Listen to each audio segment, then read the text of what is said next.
There are lights that help us see more clearly.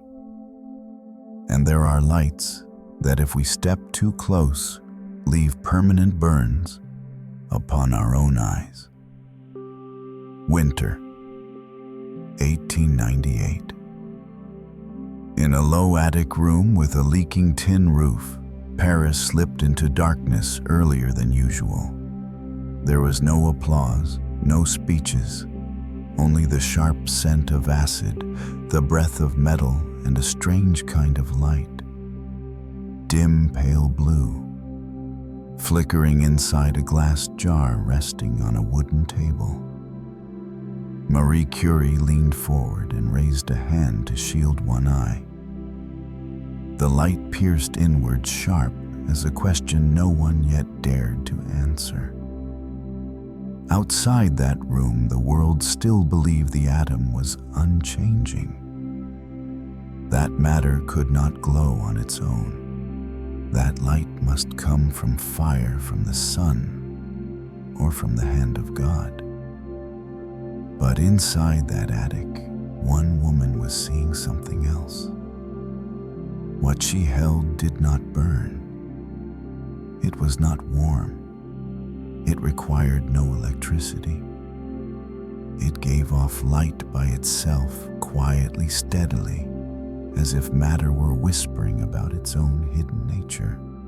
Her name was Marie Curie, a woman who left her homeland and entered the unforgiving world of Parisian science. A scientist who held a light capable of healing and just as capable of destroying. A human being honored with the highest prizes while being slowly worn away by the very thing she revealed to the world. She did not seek glory. She sought answers. And in that pursuit, she left behind more than equations, more than new elements on the periodic table. She left a quiet question. How much are we willing to trade simply to understand the world a little more deeply? If you are listening to this story at night, let your breathing slow. Let these pages of a life open and close like a lullaby. Unhurried, unjudging. If you choose to stay until the end, consider subscribing to the channel. If there is a moment that makes you pause for just a heartbeat longer, leave a comment. And now let us step into the story of the woman who carried light out of the darkness. This is the Bedtime Biography of Marie Curie. Chapter 1. Damp bread and frozen milk. Marie Curie's youth in Paris. Late November in Paris.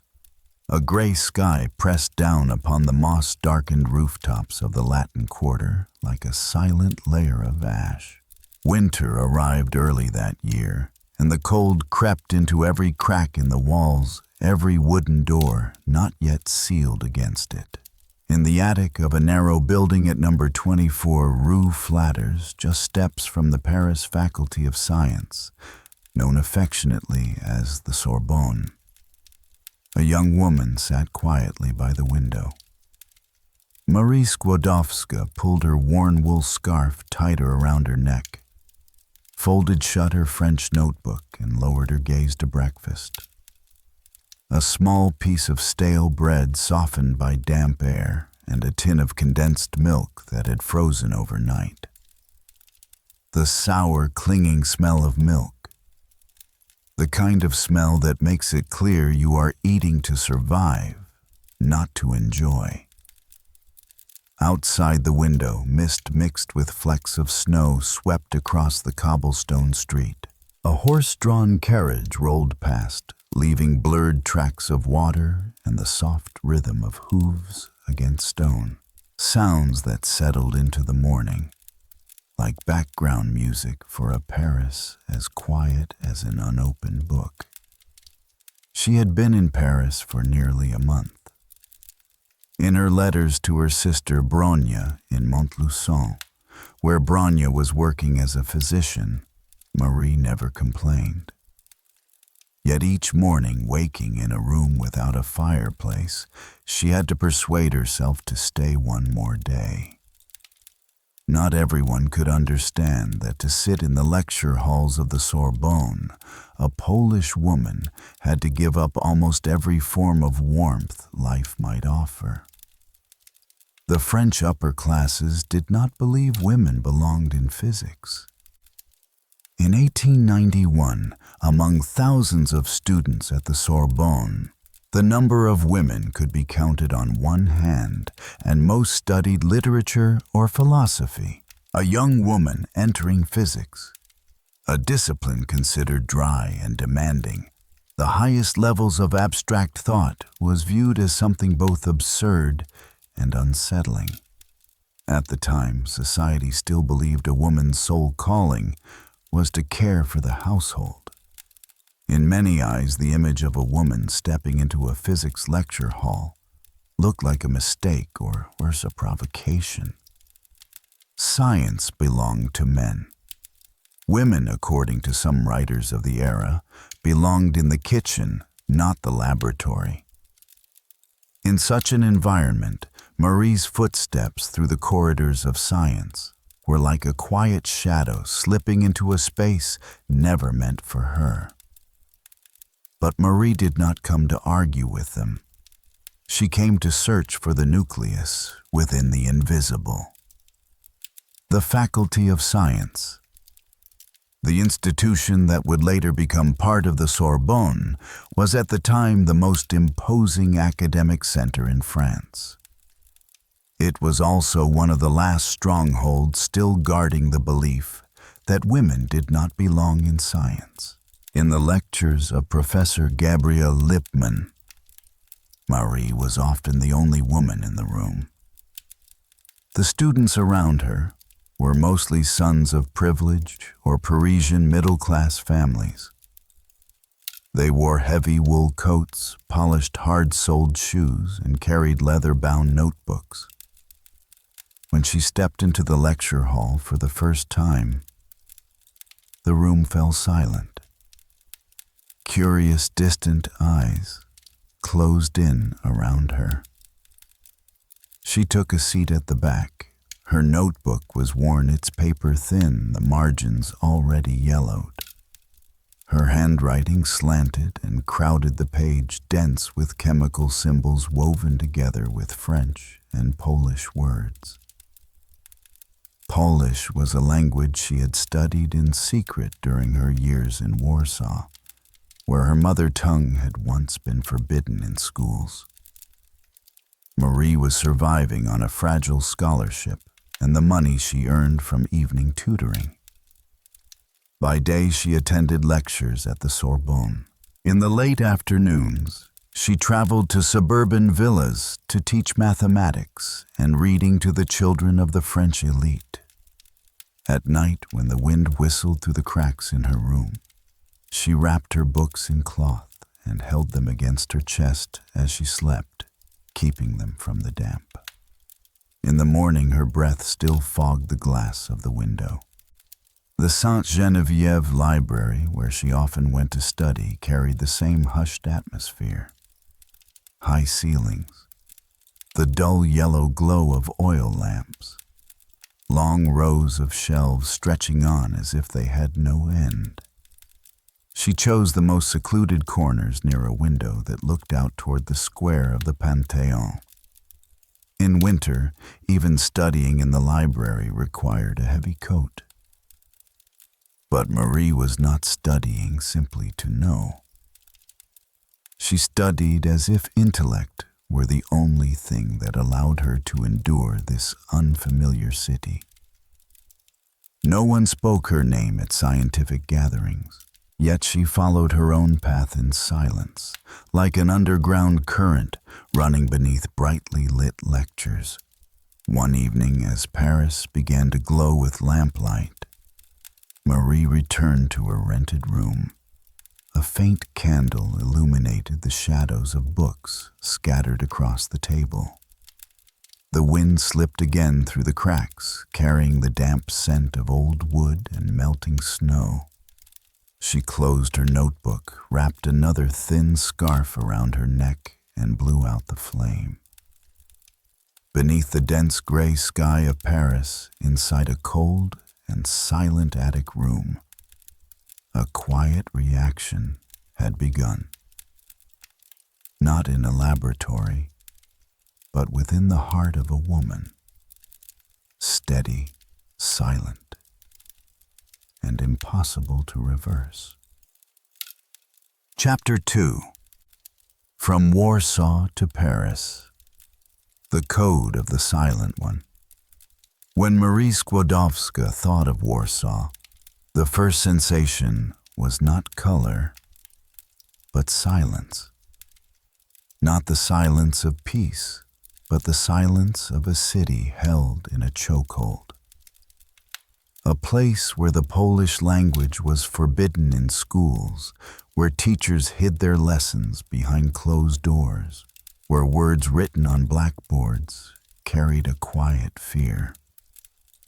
That silence never truly left her. It followed her into later years in Paris, reminding her that some truths can only be heard through the deepest layers of intuition. On early winter nights in Paris, when the wind slipped through the cracks of her attic room, Marie sometimes returned in memory to Warsaw, to the old cobblestone streets that once held the footsteps of her childhood. She was born in 1867 in a country that no longer appeared on maps. Poland had been partitioned and ruled under the authority of the Russian Empire. Education was tightly controlled, and teaching the Polish language or Polish history came with real risk.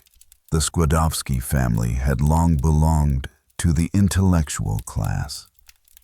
Her father, Władysław, taught physics and mathematics at a boys' secondary school. Her mother, Bronisława, served as head mistress of a boarding school for girls. Within their home, Polish was the first breath of life. Their children were taught in two languages. One was Polish. The other was the language the family valued just as deeply: logic and curiosity. Outside those walls, the rules of empire were firm. The mother tongue was banned. Books were censored. Every lesson taught in Polish became a quiet act of resistance. Marie was a reserved child, thoughtful and inward, yet gifted with an extraordinary memory. She memorized mathematical definitions after only a few readings, and often asked her father questions that reached beyond her school curriculum. Why objects fall to the ground? Why a magnetic needle seems to know how to turn toward the north?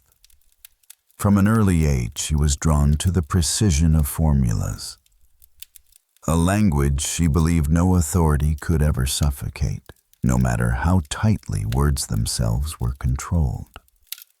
In 1881, at just 14 years old, Marie won first prize in her province's graduation examination.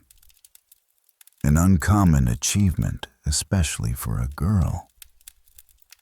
Yet because women were barred from formal university study in Warsaw, she became a private tutor for wealthy families. At the same time, she secretly attended evening classes at the Flying University, an illegal institution that existed solely to educate women.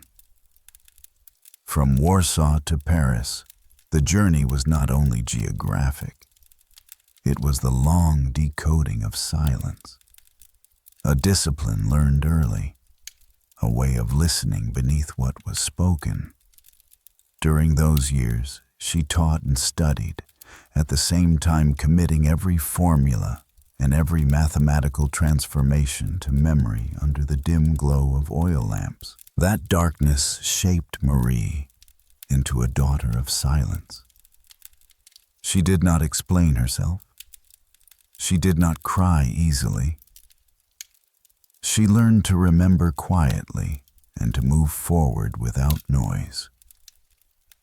In 1883, when Marie was only 16, her mother died of tuberculosis, a disease that had already claimed many educators along the path of learning. The silence of Warsaw deepened. Her mother, a figure of steadiness and warmth, was suddenly gone, leaving behind a hollow space Marie once believed only knowledge could fill.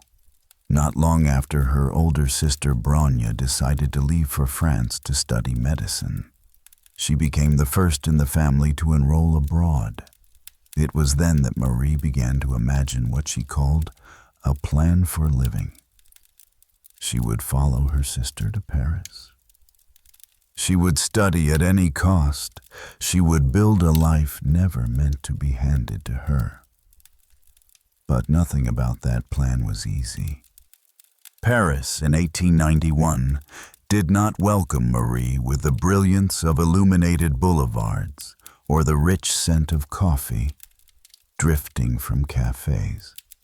Instead, it met her with the cold of streets still holding on to autumn and with the loneliness of standing inside a crowd woven from French, German, and English voices.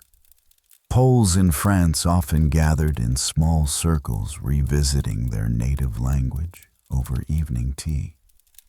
Marie was not among them. She walked alone, a notebook in her hand, her eyes drawn more toward lines of text and formulas than toward unfamiliar faces. Marie arrived at the Sorbonne with 2 Polish diplomas. In France, they were only an entry point into an academic race already in motion.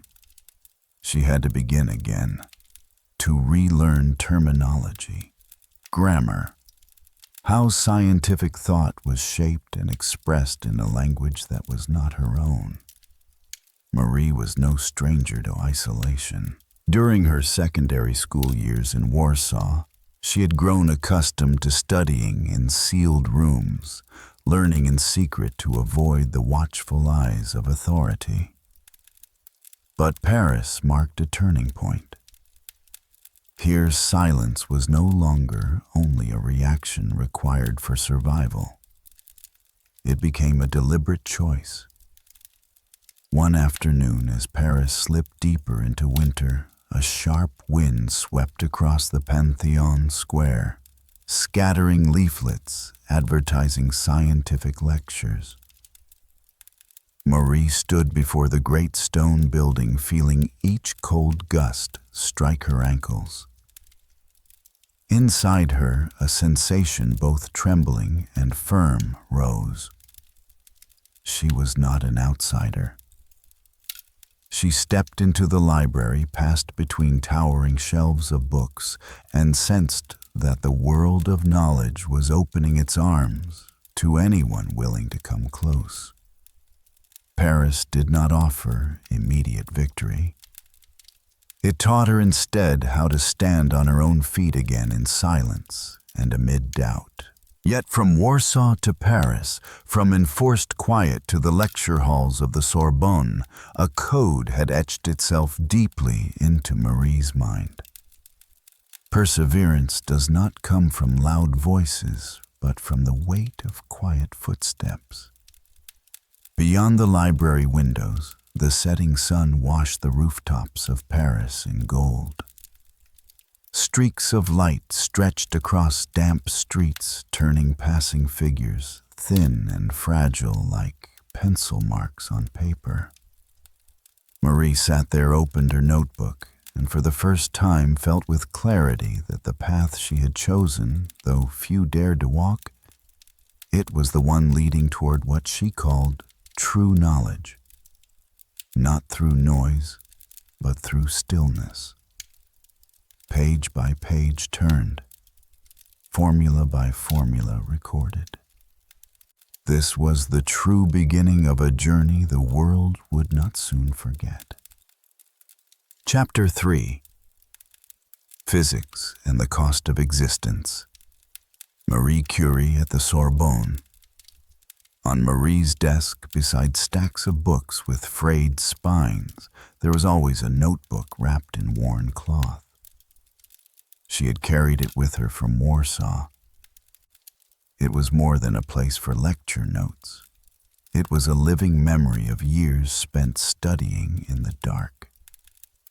Each time she looked at it, she remembered the first question that had ever made her heart race. What is the matter truly? To anyone else, it was only an old notebook. To Marie, it was a symbol of logic, of order, and of a belief that the world could be understood if one was patient enough to follow its path to the very end. Early 1892 found Paris submerged in winter fog. Damp rooftops and leafless trees along Boulevard Saint-Michel stood like dark bones beneath a gray sky. Sitting at the far end of the physics corridor at the Sorbonne, Marie rewrote Maxwell's equations again and again in her worn notebook. Around her, the energetic footsteps of students, mostly men, echoed as they debated gravitation, electromagnetism, and energy. In those conversations, no one needed to prove that they belonged. Marie was different. She read the equations not only with the eyes of a student, but with the gaze of someone searching for essence. Not for existence as a woman, but for existence as a free mind, moving within structures long set in place. She studied day and night, absorbing every source she could reach. In the lectures of Gabriel Lippmann and Edmund Boody, Marie was often the most meticulous note-taker in the room. She did more than listen. She returned to her rented room and reworked each law in her own words, testing every step with logic and imagined experiments. She became aware of a quiet paradox. Because so little was expected of her, she felt an even greater need to prove her worth. Not through speech, but through results. In laboratory sessions, instead of merely recording data, she questioned the nature of what she observed. The hidden why behind every leap of an electron, every curve of a magnetic field. At times, a professor writing with chalk would pause briefly, noticing Marie's unwavering gaze fixed on the board. It was a wordless recognition, silent, restrained, and for her deeply sustaining. Outside the lecture halls, life remained unforgiving. Tuition, rent, and daily expenses. All of it became a constant calculation against the few francs she earned from a scholarship and private tutoring. Her French had grown more fluent, yet in many households, when they learned she studied physics, the same question surfaced. What does a woman study physics for? Tutoring was Marie's quiet second life. It was where she practiced language, reinforced knowledge, and endured. At times, a student would ask something disarmingly simple like why mass exists at all. In those moments, she recognized the echo of her own earliest questions, the ones she had once whispered to herself in the cold classrooms of Warsaw. They carried her back to the beginning. Then came the night. In her attic room, with the wind once again slipping through the cracks, Marie opened her notebook. Across the pages, mathematical symbols crowded together, threaded with lines of small French handwriting. Every symbol held a question. Every sentence was an attempt at an answer. She found she could not stop writing. She no longer remembered what first led her to physics. She only knew that physics now moved within her veins like a current that could not be severed. In the library of the Sorbonne, she would sometimes catch the glance of another female student. They did not speak. Yet within that shared silence, Marie sensed an invisible bond between women swimming against the current. She did not call it friendship. It was simply a confirmation that she was not entirely alone. In a small laboratory at the Sorbonne, she began rewriting her notes on magnetism, light, and the earliest descriptions of the electron. These pages were not great discoveries, not yet. But to Marie, they were the memory of someone laying foundations for something the world had not yet learned how to see. By late winter, the cold still clung to every stone of the Sorbonne, turning each step through its long corridors into something solemn and inward. In the air mixed with the scent of damp earth and old chalk, Marie felt herself moving along a boundary between knowledge and belief. Every question in physics, no matter how strange or difficult, was never a trial meant to prove her worth. It was something that needed to be uncovered simply because it existed. At the end of 1894, as the last of the winter snow melted away, the Sorbonne held its final examinations. Marie entered the lecture hall no longer as an outsider. She stood among faces that ranged from surprise to scrutiny. And when the exam paper was placed before her, she looked down at the first line. A question on the photoelectric effect. It was not the first challenge she had faced, but it was the first time she understood that the cost of existence in the scientific world was not a diploma. It was the ability to endure questions others were afraid to confront. In the final physics examination, she earned the highest score in the class, surpassing even male students of distinguished background. In mathematics, she ranked second in the entire faculty, yet she told no one.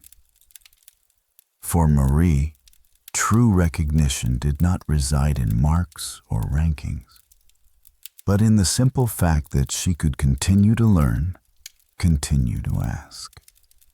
That night she walked along Boulevard Saint-Michel. Pale red lamplight mingled with the sound of passing carriages. She did not turn back toward the Sorbonne in search of reassurance.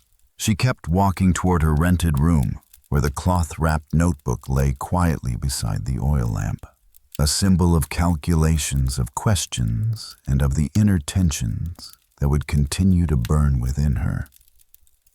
When she opened the door, she paused by the window and looked out onto the empty street.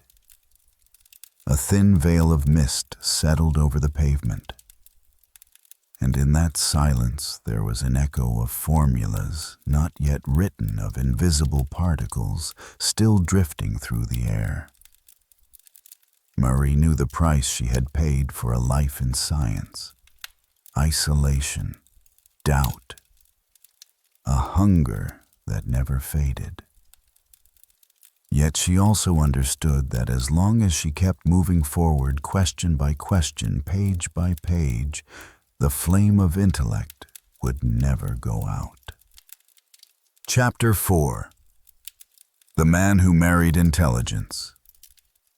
Pierre Curie and a Scientific Love. Paris, at the moment when Marie Curie was devoting herself entirely to study. And the laboratories of the Sorbonne was not only a city of books and lectures. Among wooden benches, white chalkboards, and narrow laboratory rooms, she encountered another figure. Not someone who sought to challenge her, but someone prepared to walk beside her along the severe path of knowledge. In the spring of 1894, during a meeting arranged by a mutual acquaintance, Marie first met Pierre Curie. A French physicist already respected within Parisian scientific circles, he was about 8 years her senior.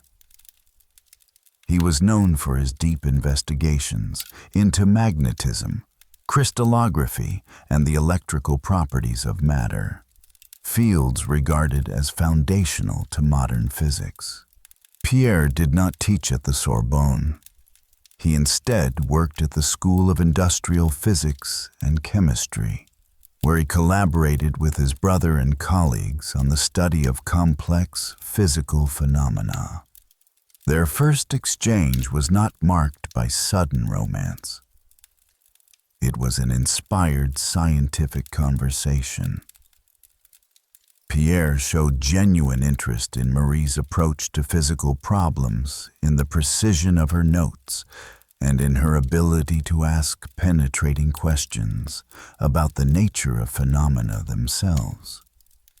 Marie, in turn, was struck by Pierre's way of thinking. Rigorous yet open, insightful without being dismissive. He never rushed to judge or silence an idea simply because it was unfamiliar. Pierre was not drawn to Marie's talent alone, though that had already become evident to many in the research world. He was equally compelled by the steadiness of her character and the sharp clarity of her thought. He invited her to work alongside him in his laboratory. At first, not as a student seeking guidance, but as a collaborating colleague. This was not an offer of rescue. It was an acknowledgement, a recognition of an independent mind he considered worthy of sharing a space of inquiry. That mutual respect slowly deepened into a bond that reached far beyond tables of numbers and lines of equations. Marie found herself speaking with Pierre in a way she never had before. Not to prove she was right, but to move closer to the heart of a problem. To ask questions that even some of her male colleagues hesitated to voice. Pierre Curie, with his calm manner and plain-spoken scientific language, became one of the few people who understood what Marie never said aloud. She had come to Paris not merely to study, but to unlock a potential long constrained by social prejudice and the limits of language. Under Pierre's influence, Marie gradually entered a wider experimental space, one where she could test new ideas and press further into the physical nature of the world. Pierre never interrupted when she voiced doubts or proposed an experiment. Instead, he encouraged her to speak with confidence about what she truly thought. It was an experience she had rarely known before. Not in Warsaw. Not even in her earliest years at the Sorbonne. Their relationship unfolded without force. From professional respect to intellectual companionship, and finally, into a quiet, profound love. They chose to marry on July 26, 1895, in a modest ceremony at the town hall in Sceaux, just south of Paris. Only a few family members and close friends were present.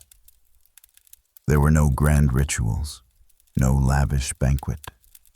Their wedding gifts were 2 brand-new bicycles they selected themselves, followed by a honeymoon spent cycling through the French countryside.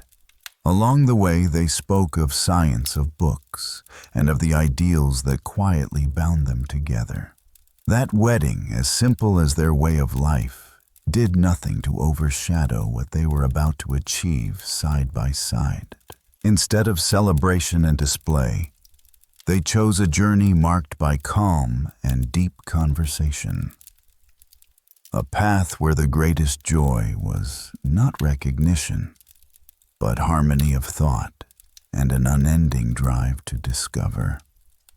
Immediately after their wedding, Marie and Pierre moved into a small apartment at 108 Boulevard Kellerman in Paris. It was a place they believed would allow them to grow their scientific work together. The apartment was not only their home, it marked the beginning of a deep collaboration that would help shape the future of both physics and chemistry.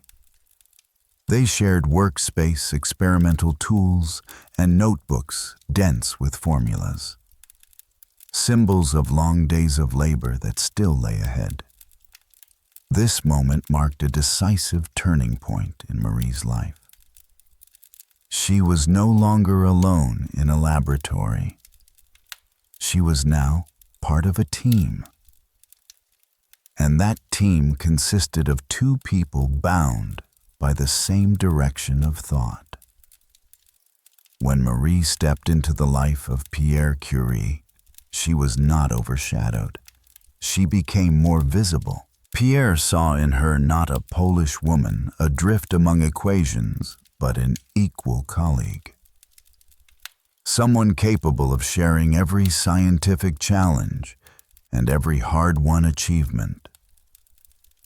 Bound together by a love of science, they began to look toward larger questions. Not only how to understand physical phenomena, but how to pursue discoveries that could alter the world itself. Inside a cramped laboratory, heavy with tobacco smoke acid and chalk dust, they began writing their own long questions. Questions that stretched beyond existing frameworks and quietly prepared the ground for a new chapter in modern science. Marie Curie and Pierre did not unite only in love.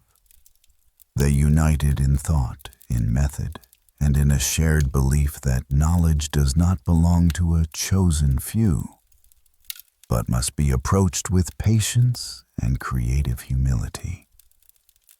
In the merging of heart and intellect, they laid the foundation for a journey that would move beyond discipline and tradition alike. A journey whose next chapter would lead Marie Curie to confront a question no one else dared to ask. A question that would open the field of radioactivity and set the stage for the discovery of new elements. Chapter 5. A question no one wanted to answer. The mystery of radioactivity begins.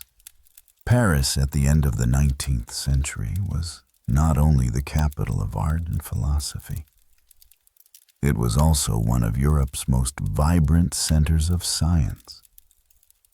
Gas lamps shimmered across the Place de la Concorde, while inside laboratories scattered throughout the city from the Sorbonne to the National Museum of Natural History.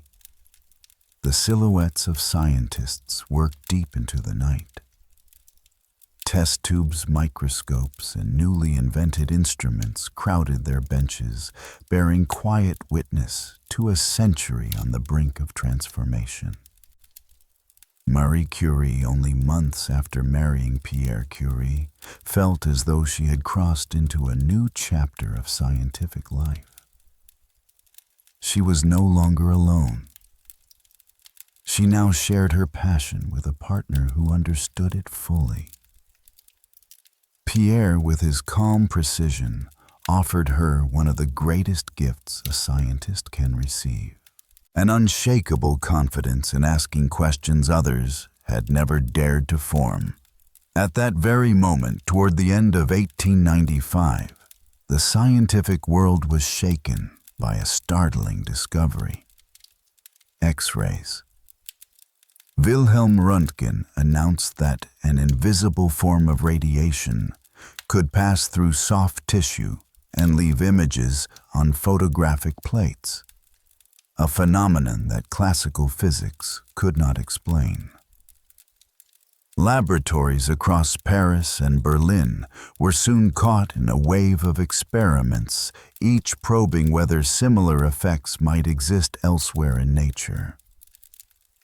Among those following these reports with intense attention was Antoine-Henri Becquerel. As X-rays ignited excitement across Europe, Becquerel began to wonder whether something even more unsettling might be true. Could radiation emerge from matter itself without light, without any external stimulation?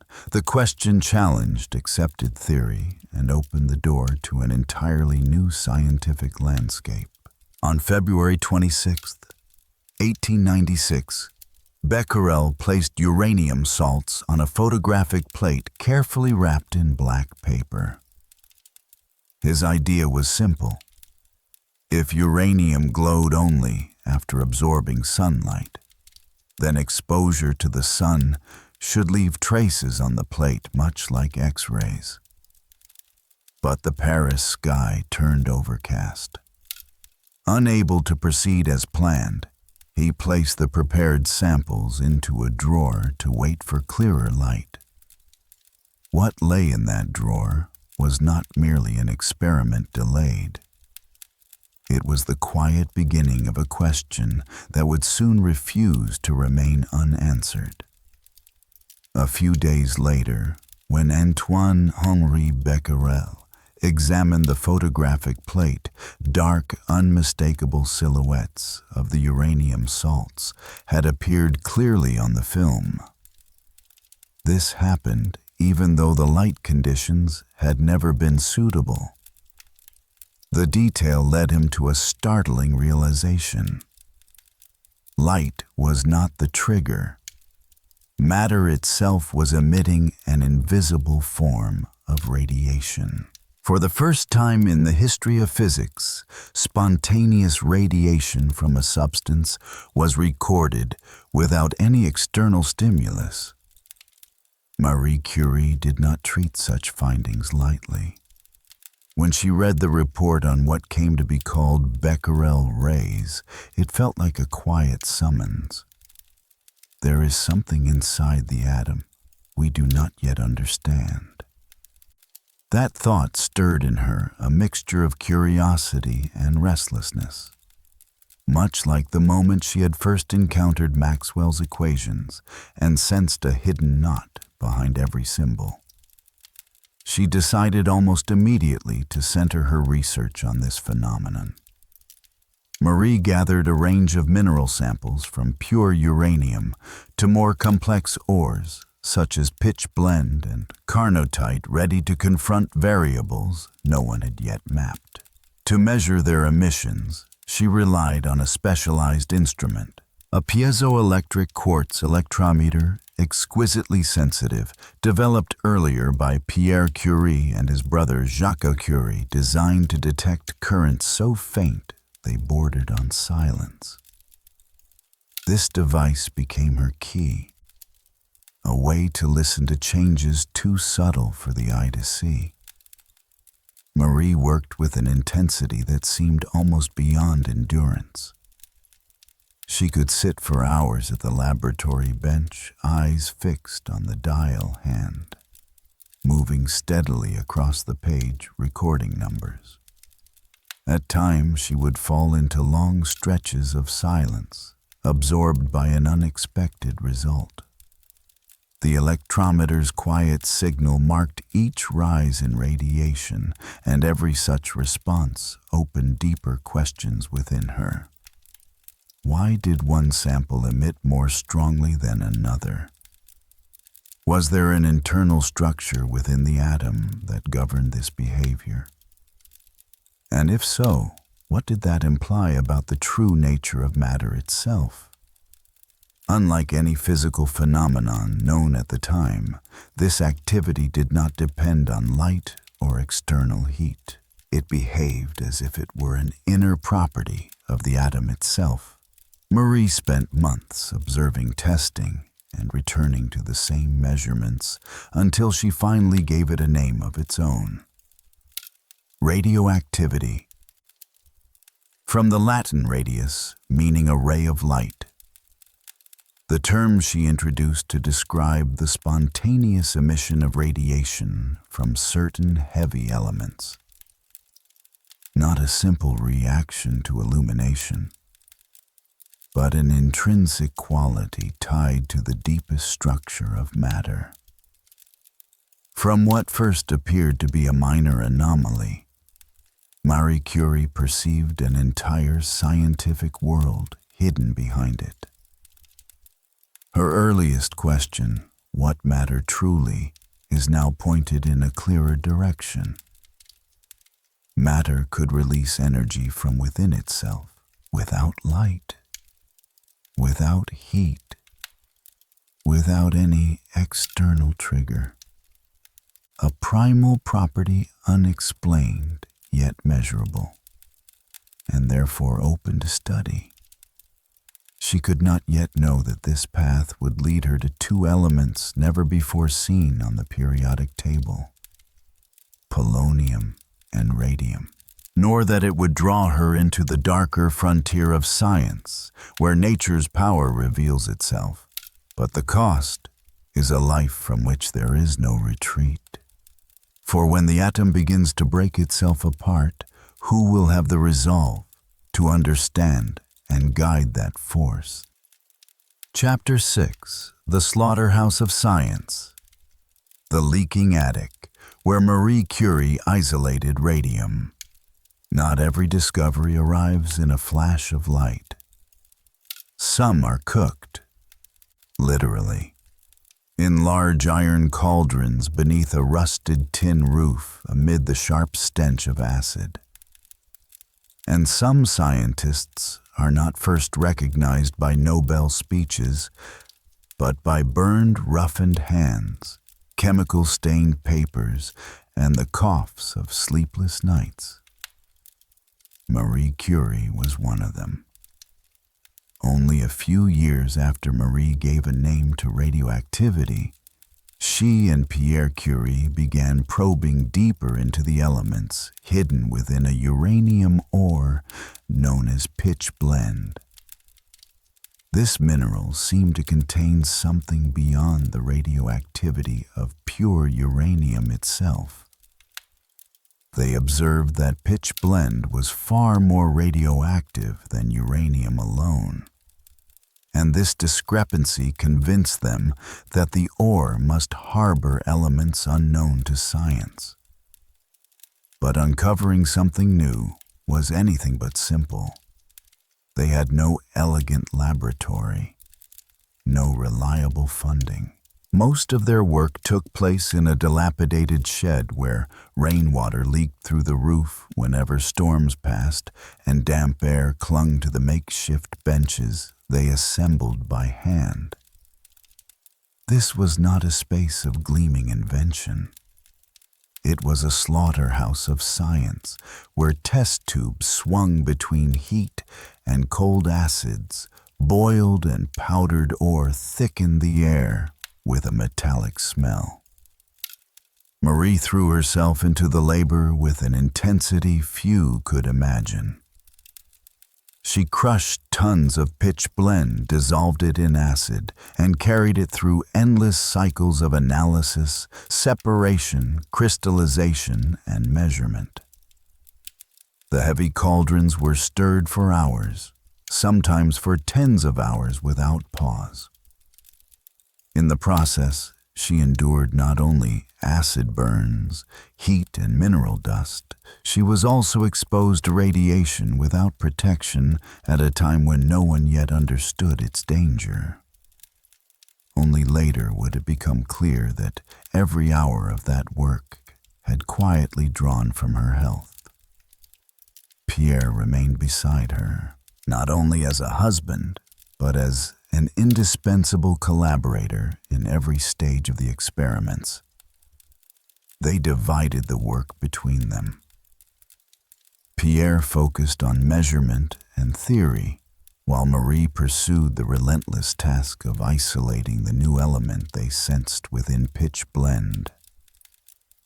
They both understood that to prove its existence, they would have to process tons of ore. A task more exhausting than anyone outside their small attic laboratory could possibly imagine. In July of 1898, after months of relentless manual labor, they announced the discovery of a new element, one that emitted radiation far stronger than uranium itself. Marie named it polonium after her homeland Poland, only a few months later on December 19th.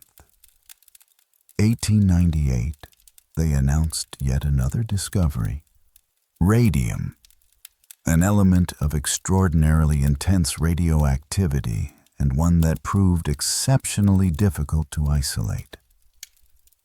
Discovery, however, is not the same as isolation. Polonium could be identified with relative ease. Radium was another matter entirely. It belonged to the same chemical family as barium, an element abundant in pitch blende. Separating radium from barium became a formidable problem of analytical chemistry, one that resisted every simple solution. For the next 4 years, Marie and Pierre continued this grueling process. Crushing ore, dissolving it in acid, allowing salts to precipitate, refining them step by step in pursuit of purer radium chloride. Through countless long nights, they sat beneath the glow of oil lamps, analyzing filtering testing. Their hands bore acid burns. Their eyes were darkened by exhaustion, yet their minds remained fixed on the numbers before them. Their effort was finally rewarded. In March of 1902, they succeeded in isolating a tiny quantity of pure radium salt from pitch blende. About 1/10 of a gram extracted from tons of ore.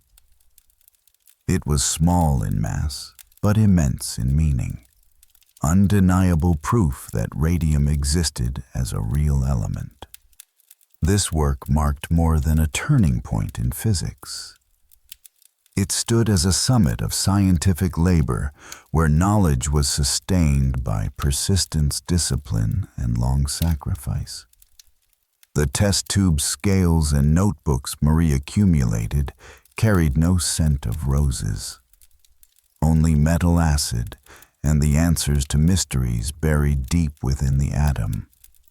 Even as recognition began to arrive, the Nobel Prize in Physics, awarded in 1903 to Marie Curie, Pierre Curie, and Antoine-Henri Becquerel for their work on radiation. The years spent in that attic laboratory never released their grip. Some colleagues joked that to obtain radium, one had to cook ore like meat in a pot for an entire year. But for Marie, each batch of ore yielded not only data. It claimed a portion of her own lifespan, wagered quietly on science. And as she stood amid the chaos of test tubes and chemical trays, a deeper question began to surface in her mind. If atoms could emit such rays, what did that reveal about the nature of matter itself? And would humanity one day use this power to heal the world or be ruled by it? Chapter 7. Her name written in smaller letters. Marie Curie and the Forgotten Nobel. One winter morning in Paris, the last leaf of autumn fell at the entrance of the French Academy of Sciences. Inside its solemn meeting rooms, a decision was about to be announced. One destined to leave a deep mark on the history of science, yet one that would unexpectedly reflect the unspoken prejudices of the academic world. Marie Curie stood at a laboratory bench in the ramshackle attic room she and Pierre Curie had left only hours earlier. As always, she prepared new samples while listening to news, arriving from the center of scientific authority in Paris. For months, their work on radiation and the discoveries of polonium and radium had shaken the scientific community. Now her name was about to become the focus of a different kind of debate. Not about data or experiments, but about the right to be recognized. On November 12, 1903, the Royal Swedish Academy of Sciences decided to award the Nobel Prize in Physics for research on radiation. A new field pioneered by Marie and Pierre Curie, together with Antoine-Henri Becquerel. Yet in the initial list of nominees, only the names of Pierre Curie and Becquerel appeared. Marie's name was absent. The reason was not simple. The invisible rays Marie and Pierre had measured formed the foundation of an entirely new branch of physics. Still, Marie, a Polish-born woman, educated through the illegal flying university, was not yet fully regarded as an equal within the French academic establishment. Her contributions to theorizing, measuring, and naming radioactivity, a term she herself introduced, were often treated as an assumed part of a collective effort rather than as work distinctly her own. When Pierre learned of this omission, he refused to accept it.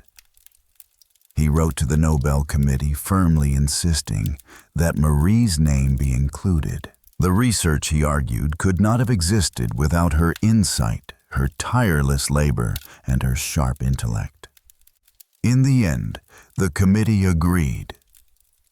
The 1903 Nobel Prize in Physics would be awarded as follows: 1/2 to Henri Becquerel, the other half shared equally between Pierre Curie and Marie Curie. In the Curie household, the news arrived without loud celebration. Marie received it in silence, her expression thoughtful, a quiet fire burning beneath the surface. She understood that this was a historic victory. She had become the first woman ever awarded a Nobel Prize in a scientific field, but she also knew that a name printed on a certificate was not the only recognition that truly mattered. Paris, a city that should have celebrated its own scientific triumph, did not easily welcome a Polish-born woman to the summit of academic life. French public opinion remained cautious, at times openly skeptical, toward a scientist who did not fit the traditional masculine mold. And in Stockholm, where the prize was announced on December 10, 1903, the anniversary of Alfred Nobel's death, the Curies were not present. It was not until 2 years later, in 1905, that they officially traveled to Sweden to deliver the Nobel lecture and receive their medals in a ceremony both dignified and belated. The work for which they were honored did not end with the discovery of radium and polonium. Their Nobel Prize recognized something far broader: the ability to bring an invisible phenomenon into the light of systematic science, transforming it into a field of study and opening the door to atomic physics and radiochemistry. Yet recognition did not come easily. At least in France at the time, the public was accustomed to seeing scientists as male figures, seasoned, composed, authoritative. Not a woman with pale hands, long skirts, and an intellect sharp as a diamond. Those who witnessed the ceremony in Stockholm later recalled Marie standing beside Pierre Curie, her expression calm, her eyes reflecting the cold lights of the historic hall. Never before had she felt such weight in the gaze of others. A look that carried both curiosity and respect, as though they were seeing, perhaps for the first time, a woman who had not only entered the world of science, but altered it. In later years, she would describe that period as the first decade of recognition, not only for herself, but for women in science as a whole. Honors, she said, do not grant everything, but they erase the first layer of doubt. And when she asked herself how far she had traveled from the attic rooms of the Sorbonne, she realized that her own name, a small Polish name, now stood beside the greatest pioneers of modern science. Yet this victory was also a reminder. Recognizing a woman scientist is not an end to prejudice. It is an invitation to demand even more proof. Marie Curie accepted that invitation. She did not stop at one Nobel Prize. She continued to live as a scientist driven by relentless discovery. Her success never stood alone. At her side, Pierre remained as he had been from the beginning. Steady in his gaze, measured in his steps, always half a pace behind, yet never absent. In the laboratory and discussion, and even in the moment she stepped forward to receive the Nobel Prize, he was the quiet force that kept Marie's world in balance. And perhaps for that very reason, she never imagined a day when that world might tilt.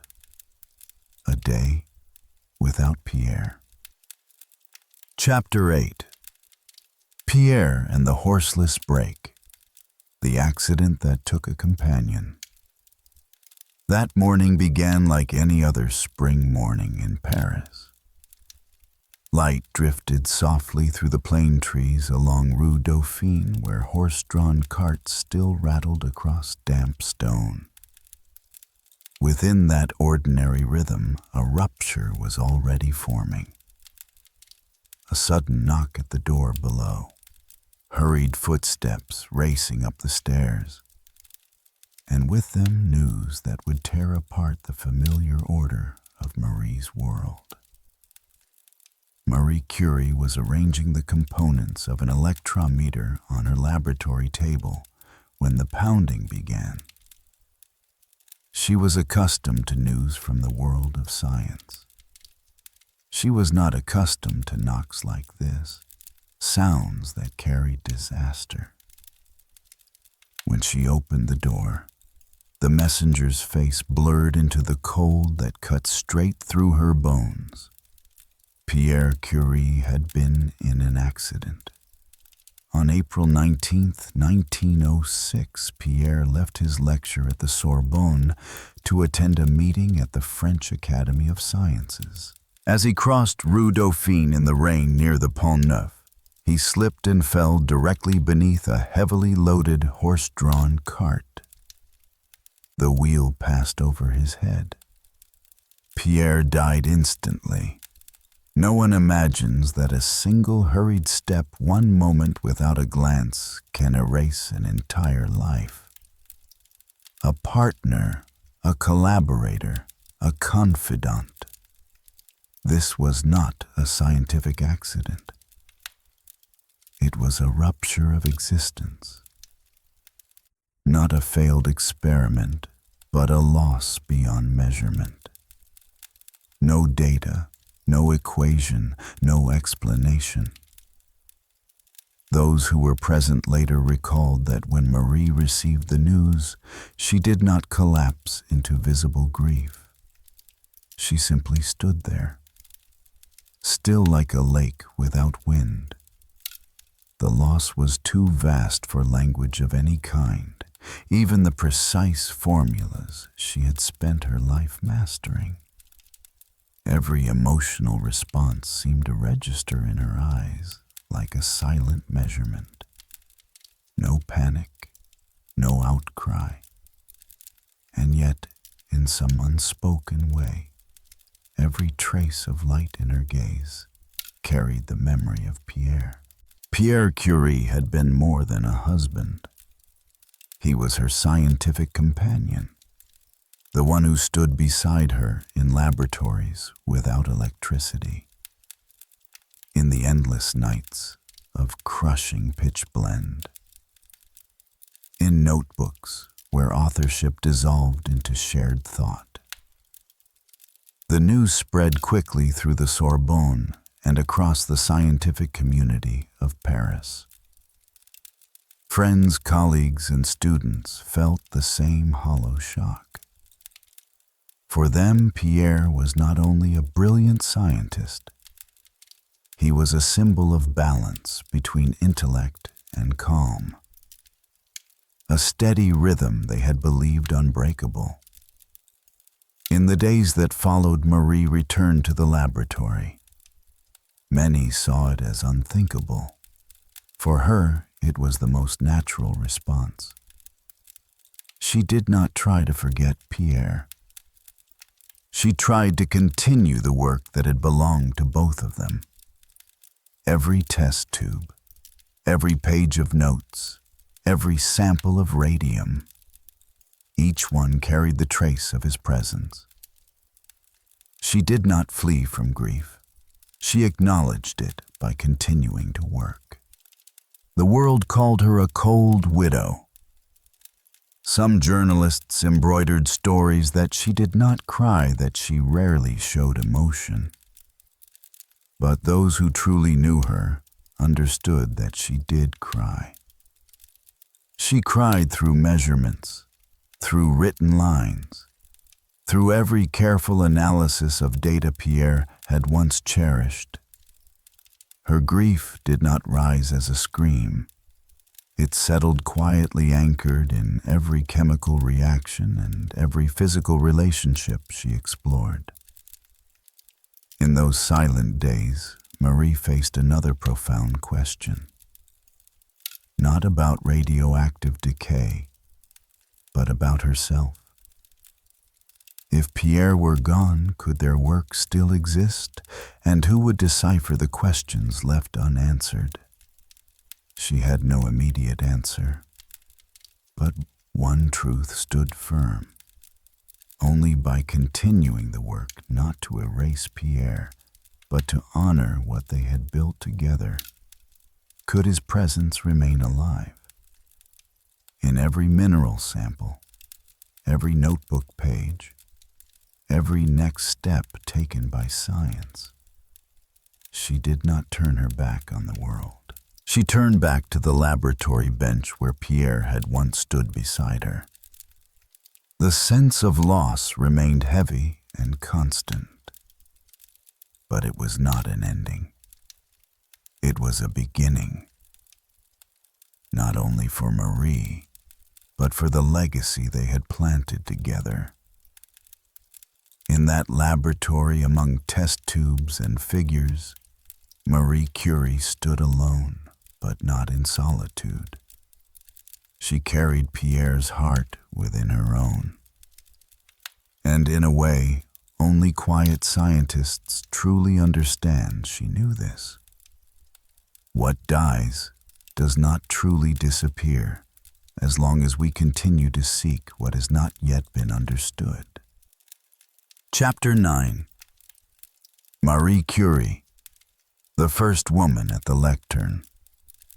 1 week after Pierre Curie's death, the small laboratory once again filled with the familiar sounds of scientific instruments.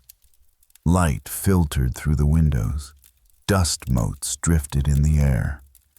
The electrometer stood silent as it had so many times before. Marie Curie entered the room not to collapse under grief, but to do what she and Pierre had always done together. To continue asking questions no one else had answered. Not long afterward, the announcement came. Marie was appointed professor at the Sorbonne. It was the first time in history that a woman had been granted such a position at a prestigious French university.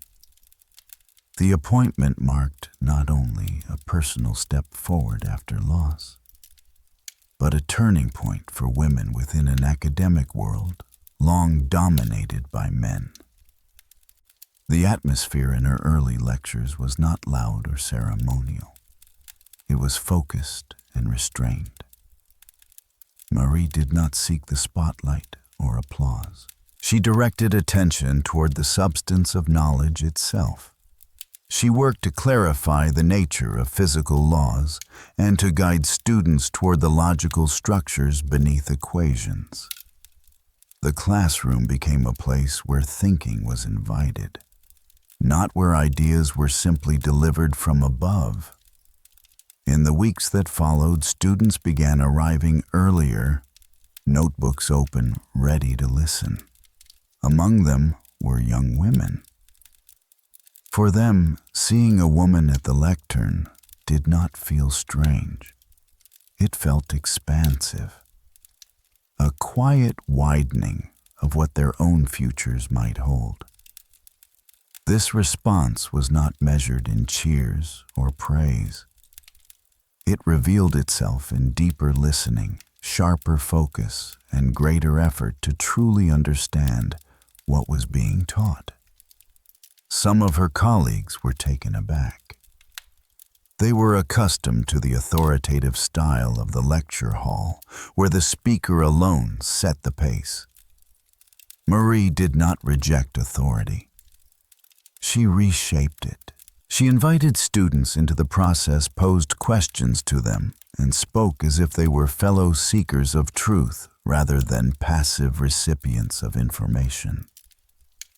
Within French academic circles, opinions were divided. Some scholars still clung to the traditional belief that a professorship should belong to a man, someone assumed to possess the truth already formed. Marie Curie's presence in that role introduced a different measure: the capacity to think clearly, the weight of real contribution to science.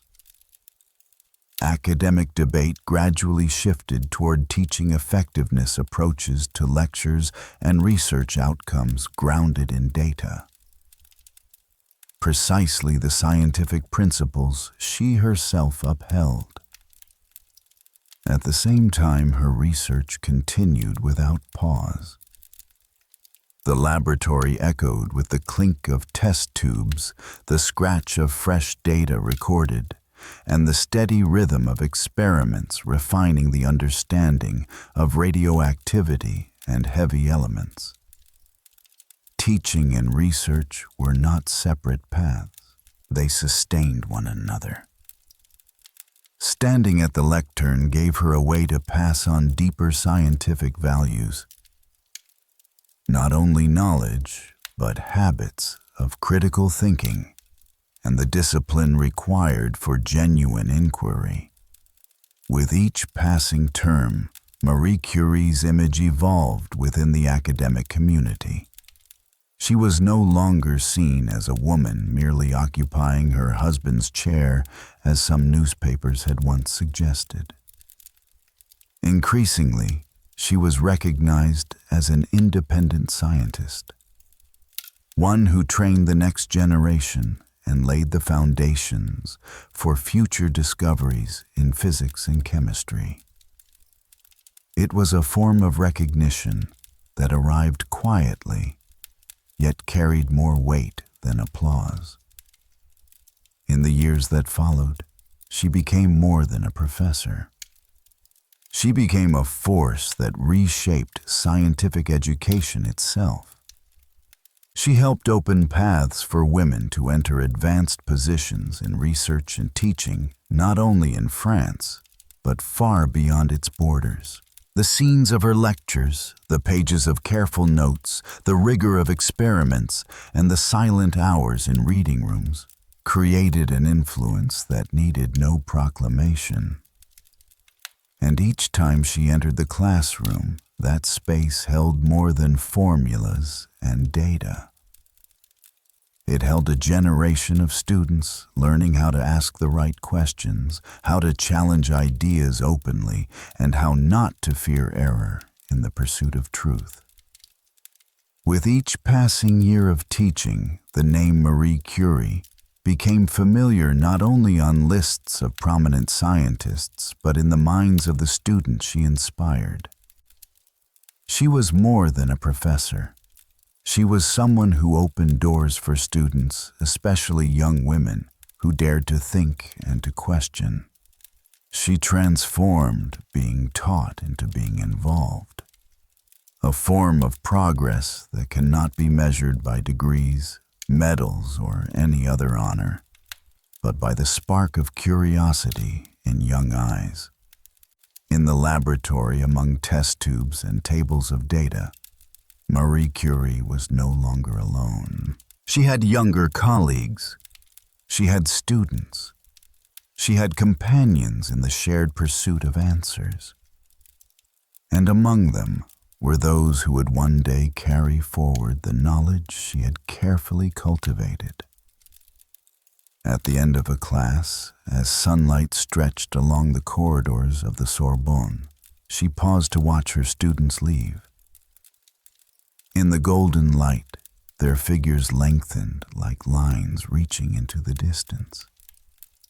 And in Marie's gaze, each line became an unanswered question, an undiscovered possibility, a future still waiting to be written. Chapter 10. The Discovery of Radium. Marie Curie and the Room of Blue Light. By 1910, Marie Curie's laboratory was no longer a solitary space where one woman worked alone among chemical reactions. It had become a quiet center of effort, shaped by more than a decade of research. A place where teaching still echoed, and where the deepest mysteries of the atom quietly waited.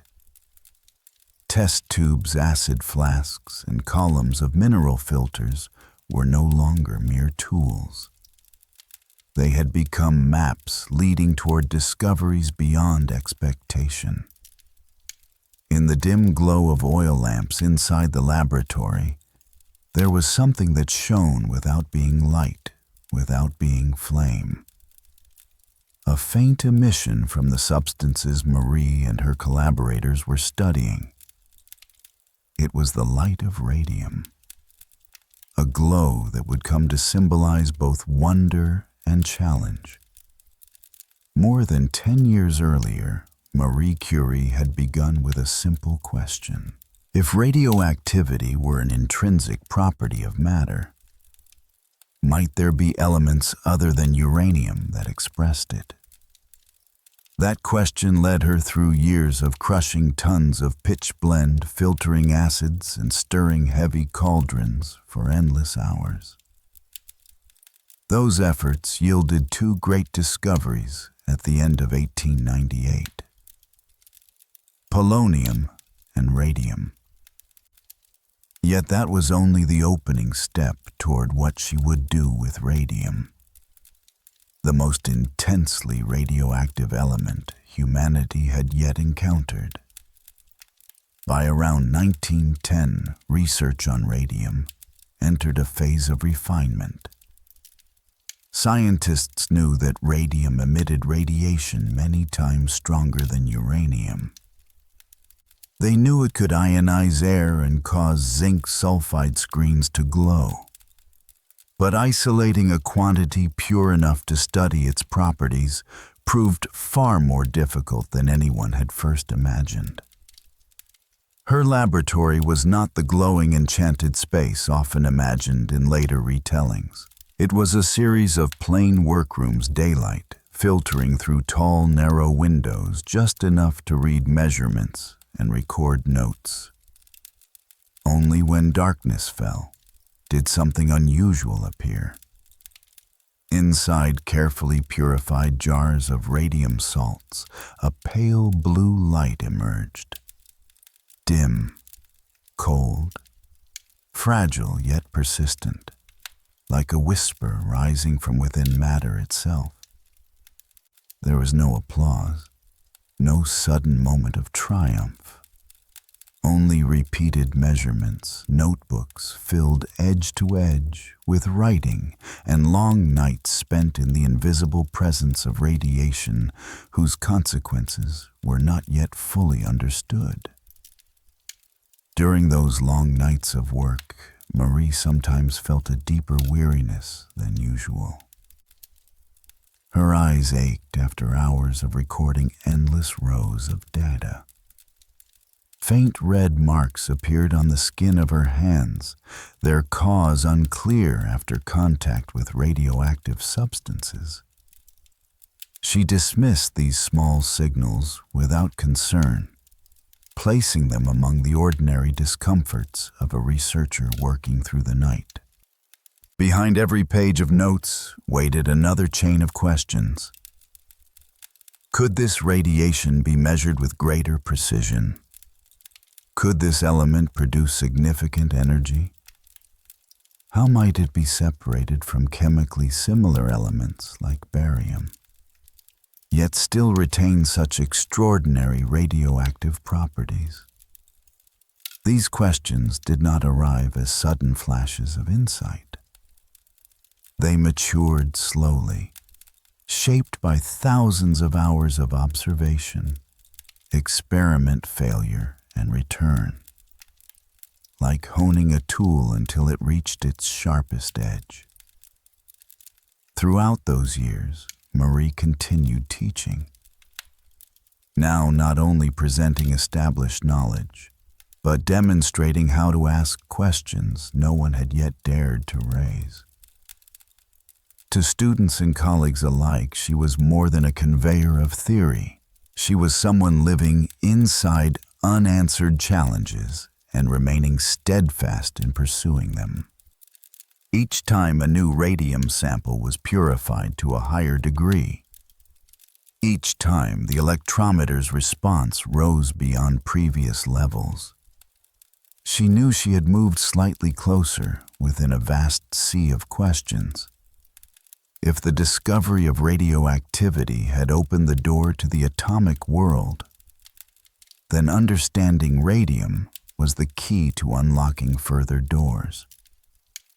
Doors that most scientists of the time had only begun to touch. Not everyone immediately grasped the importance of radium. Outside academic circles, the pale blue glow inspired curiosity, wonder, and sometimes fear. But inside Marie's laboratory, it was never mystical. It was data, evidence, something to be measured, analyzed, and placed within a coherent theory. Marie Curie spent most of her time there, in a space without applause, without ceremony. Only pages dulled by acid columns of mineral filters and measurements inching closer to precision with each passing day. In rare moments of rest, she noticed a quiet sadness growing heavier than before. Some nights, a brief wave of dizziness would pass through her, holding her still for a few seconds before she returned to her notes. A sensation, she told herself, was nothing more than the ordinary fatigue of a scientist working without pause. Day after day, she repeated measurements, with the electrometer adjusting the smallest details of an intricate extraction process. It was within these seemingly monotonous sequences that she came to a realization. Great discoveries are not miracles. They are the accumulation of countless small improvements, sustained and unrelenting. During this period, her role as a teacher grew even more essential. She was not only conveying knowledge, she was passing on a way of thinking. a way to face uncertain questions, unexplained phenomena, and experiments that demanded endless patience. For young students, standing before the chalkboard in her lectures was not simply about learning electromagnetism or atomic structure. It was about learning how to confront an unknown world, one that might never be fully known. As 1911 approached, Marie Curie found herself in a position few could have imagined years earlier. She was no longer only a respected professor. She had become a central figure in the revolution of atomic understanding. The faint light glowing from radium jars in small cabinets seemed to mirror the twin truths of her life: the beauty of scientific discovery and the cost the human body pays for relentless commitment. As she prepared to enter the next phase, a moment where recognition and personal trial would converge at their peak, that pale light continued to fall across her pages of data. A reminder that science never ends with a single answer. It continues through the next questions still waiting to be asked. But beyond the laboratory walls, another world was watching her. Not through the lens of science, but through prejudice, expectation, and a harsh curiosity. A world where the glow of radium was not enough to illuminate the rumors beginning to gather. And once again, Marie would face a trial not written on a blackboard, but carried within the fabric of society itself. Chapter 11. Love in a Crumbling House. The Marie Curie and Paul Langevin Scandal. By all expectations, 1911 should have been one of the most luminous peaks of Marie Curie's career. She was preparing to be honored with her second Nobel Prize, this time in chemistry, for her discoveries of radium and polonium. Yet in those early days of spring, another wave arrived. Not radioactive light, but scrutiny and prejudice. It struck suddenly, unsettling a reputation she had built through years of relentless effort. In the years following Pierre's death, Marie continued her life as an independent scientist, a lecturer, and a mother to 2 young daughters. Within the intellectual circles of Paris, she encountered Paul Langevin, a prominent physicist who had once been Pierre's student and later his close colleague. After years of struggle within an unhappy marriage, a connection formed between Marie and Paul that moved beyond friendship. It was an intimacy rooted in shared solitude and mutual understanding of losses shaped by the past. Though never publicly declared, the relationship soon reached the ears of those who followed the private lives of public figures. In the spring of 1911, several letters exchanged between Marie and Paul were leaked. Letters meant to remain private. They were quickly seized upon by the tabloid press. What might have remained a personal matter was magnified by a harsh media climate in a France already deeply divided by political and social tensions. Newspapers portrayed Marie not merely as a woman involved with a married man, but as a foreigner destroying another family. Her Polish name was repeated insistently as a signal of otherness. Rumors about her private life were inflated until academic rivals and skeptics began questioning not her data, but her right to stand before the public at all. When the scandal erupted, Marie was not in Paris. She was attending a scientific conference in Brussels. Upon her return, she was confronted by angry crowds gathered outside her home, filling streets. She had once known only through the quiet routines of scientific work. At times, even her young children became targets of hostile attention.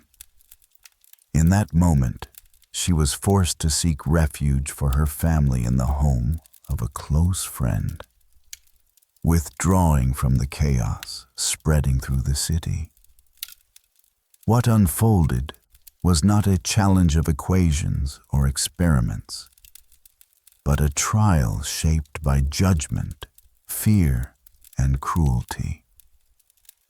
And once again, Marie Curie found herself standing at the edge of a storm, not born in the laboratory, but in the heart of society itself.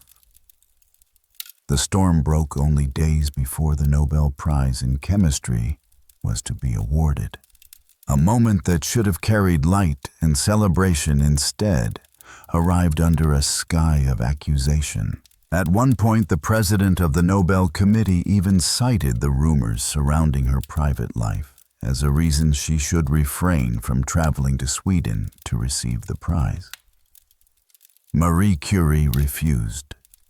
She stated calmly that the award was given for the discovery of radium and polonium and that it bore no relation to personal scandal. In that moment, her resolve sent a clear message. A scientist must be judged by her work, not by rumor. Public opinion fractured sharply. One side remained consumed by harsh condemnation. The other, both within and beyond the scientific community, moved to defend her, recognizing the affair as a reflection of prejudice and hostility toward women who stepped beyond prescribed roles. The story of Marie Curie and Paul Langevin did not lead to a lasting union. Yet its consequences followed her longer than many of her scientific discoveries. Even as she received the Nobel Prize in Chemistry, she faced the psychological and physical toll of months under relentless scrutiny. At times, she was forced to step away from the laboratory, weighed down by personal strain and public pressure. It was a period in which Marie Curie stood at the intersection of her greatest recognition and her fiercest trials. Not because her scientific achievements were denied, but because society was not yet ready to accept a woman who exceeded every expectation. A woman who claimed authority not only in science, but in the freedom to shape her own life.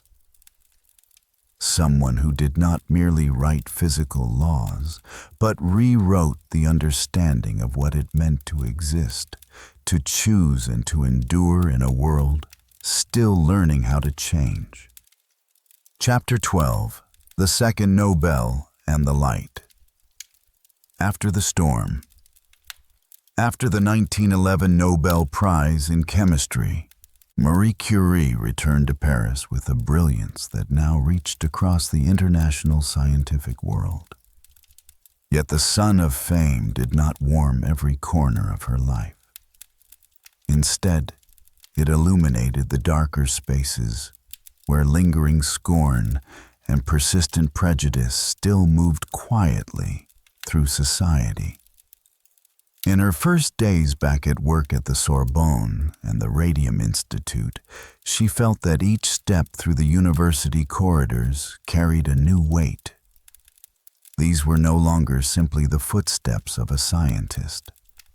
Behind passing glances lay different meanings, sometimes pure curiosity, sometimes doubt tinged with bias toward a successful woman in a field long ruled by men. The public scandal had faded, but its subtler aftershocks remained suspended in the air enough to remind her that titles and lived reality rarely align. Marie refused to be drawn into those invisible struggles. She returned to the laboratory with the calm of someone coming home after a long journey through storms. Among books, test tubes, and measurements, she found a space that did not judge her.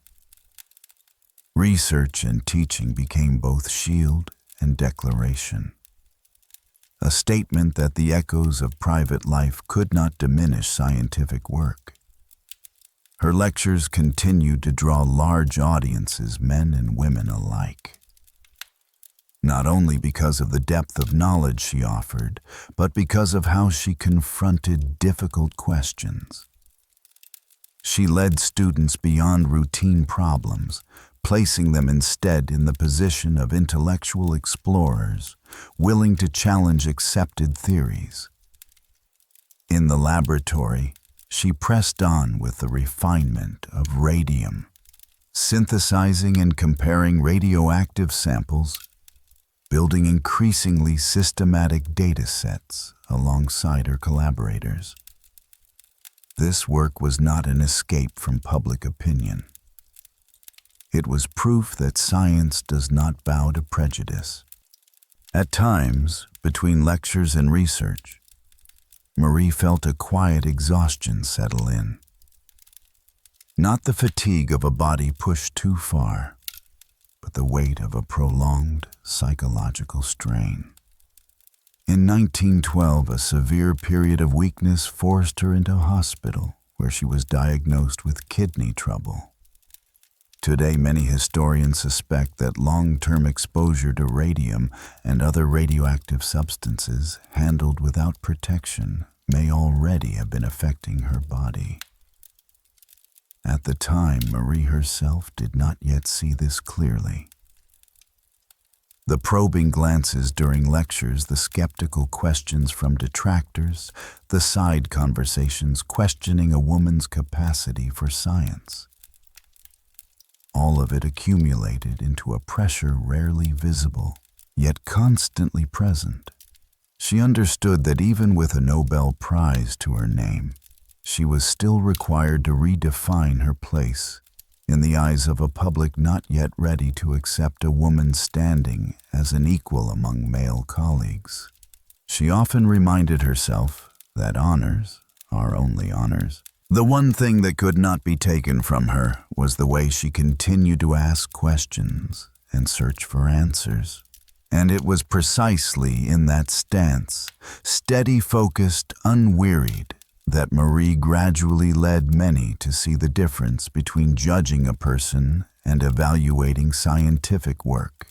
She began attending more scientific conferences, not only in Paris, but across Europe's research centers. Each exchange with international colleagues carried more than data on radium or radioactivity. She brought with her a method of thought. Ask the question first, then seek the answer. It earned her respect and also marked her as a symbol of a new way of thinking, one that did not avoid uncertainty, but faced it directly. In the years before Europe gradually slipped into crisis, Marie Curie stood between two worlds. One was the world of precise, disciplined scientific work, where she held her ground with clarity of vision. The other was the human world shaped by prejudice and complex social reactions. There were no open upheavals, no new sensational headlines. Yet the quiet, ongoing strain demanded that she find a balance between inner resilience and reason. She chose to continue, not because she felt the need to prove anything to anyone else, but because science was the place where she knew best how to stand firm in the face of challenge. The steady rhythm of workdays, the careful cadence of lectures, the tireless repetition of measurements, all of it formed the life pattern of a scientist from a generation that did not retreat before failure, bias, or doubt. As 1914 approached, slowly, Europe grew unstable. And when the first echoes of war began to sound, Marie Curie would step into a new role, no longer only a seeker of truth within the laboratory, but someone determined to apply science to save human lives in a time of crisis. A new journey was about to unfold before her. Chapter 13. Marie Curie and the X-ray cars on the front lines.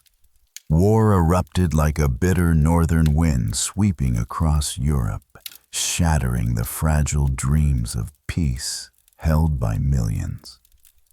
Roads once filled with children's laughter were now marked only by military wheels and fading red dust. Farther away, along restless front lines, gunfire cries and groans merged into a tragic symphony of an era in collapse. In that moment, Marie Curie, who had spent most of her life probing the nature of the atom, recognized a different kind of challenge. War spared no one, and science could become a lifeline where human life was being torn apart. Instead of retreating into theory and the quiet of laboratories as she once had, she chose to carry science to the places where life itself was breaking. Mobile X-ray units were not entirely new. X-ray machines already existed, and wartime medicine had begun experimenting with them to diagnose injuries. But Marie saw something more urgent. If these machines remained fixed in distant hospitals, they would never reach soldiers in time. She gathered a small group of technicians, students, and assistants, including her eldest daughter, Marie Curie, to design mobile X-ray units mounted on horse-drawn carts and automobiles. Vehicles capable of moving close to the front lines. The work began with disassembling and rebuilding equipment inside the Radium Institute, a place still alive with scientific inquiry, despite the growing unease of the world beyond its walls. Marie and Irene worked side by side. The mother memorized every technical specification. The daughter recorded notes and prepared diagrams. Nearby stood a group of technicians, many of whom had never imagined working under wartime conditions, yet were drawn in by Marie's unwavering resolve. When the first X-ray vehicles rolled out through the gates of the Radium Institute, Marie stood watching them move forward in the exact form she and her daughter had envisioned. This was no familiar laboratory scene. There were no gleaming test tubes under reflected light. Instead, there was road dust, pale sunlight on metal roofs, and the uneven hum of engines. A sound like the heartbeat of a machine built to save lives. In the early days of deployment, the X-ray vehicles moved from camp to camp, following medical units close to the front. Officers, wounded men, and soldiers alike watched as the equipment was set up amid road dust and shattered artillery. Soon the first X-ray images were developed. Shrapnel lodged deep beneath flesh, fractures invisible to the naked eye. With these images, doctors could decide on precise treatments, immediately easing pain and shortening recovery times. What had once been a dangerous uncertainty became a matter of informed action. Marie Curie stayed by her mother's side on every journey. In her eyes, each suffering face revealed by an X-ray was both a scientific answer and a renewed chance at life. She was not merely Marie Curie's daughter. She was part of the path her mother had chosen. A path that carried science out of the laboratory and placed it face to face with death and survival. For Marie Curie, the feeling was mixed. Relief that the X-rays saved lives, and a deeper realization that science, when confronted by war, was no longer about discovery alone, but about commitment to humanity. She sought no acclaim, no further honors. The fleeting smiles on soldiers' faces when their wounds could finally be understood were reward enough. Not every journey went smoothly. At times, an X-ray vehicle broke down. On red dirt roads, the distant thunder of artillery forcing the team to rush the equipment into makeshift shelters. Yet Marie remained calm, directing repairs amid whistling wind and clouds of dust and ash. In those moments, she was no longer the woman who had studied radioactivity in quiet laboratories. She was the leader of a frontline medical unit, using knowledge itself to face danger. As the war dragged on, the number of mobile X-ray units grew. Medical corps across the front requested them, and Marie had to balance her efforts, coordinating technical support while ensuring that laboratories in the rear continued to function.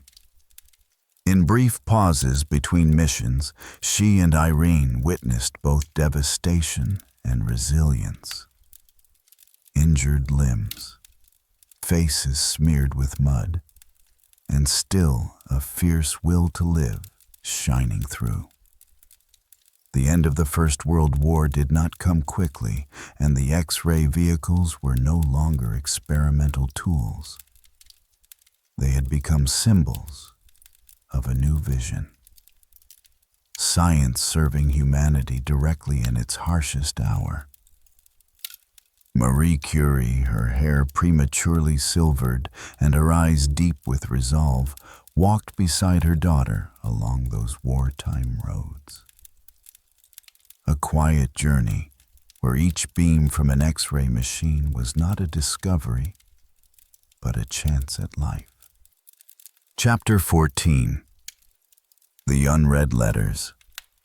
Marie Curie. After the war and a silent legacy. After the Great War across Europe finally subsided, Paris still carried a lingering weariness in its streets and in the steps of those who passed through them. Marie Curie, like so many others, had to learn how to move forward in a changed world. A world soothed by peace, yet shaken by wounds that would never fully heal.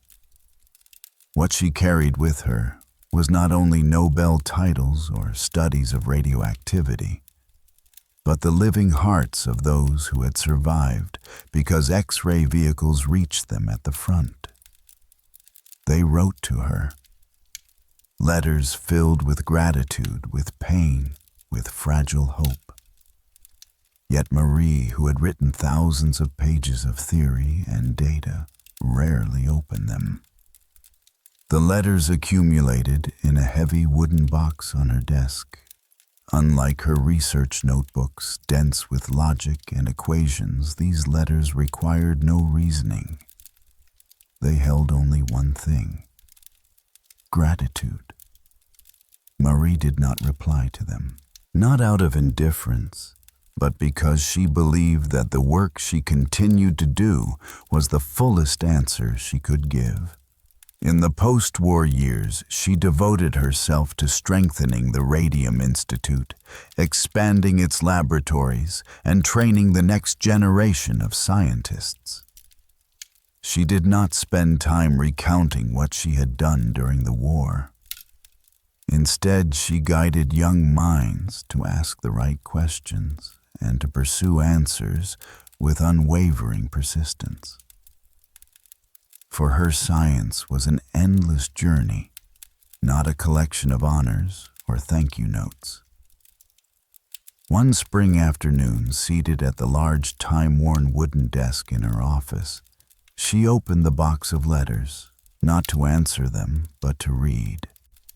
The handwriting was uneven, the words raw with emotion.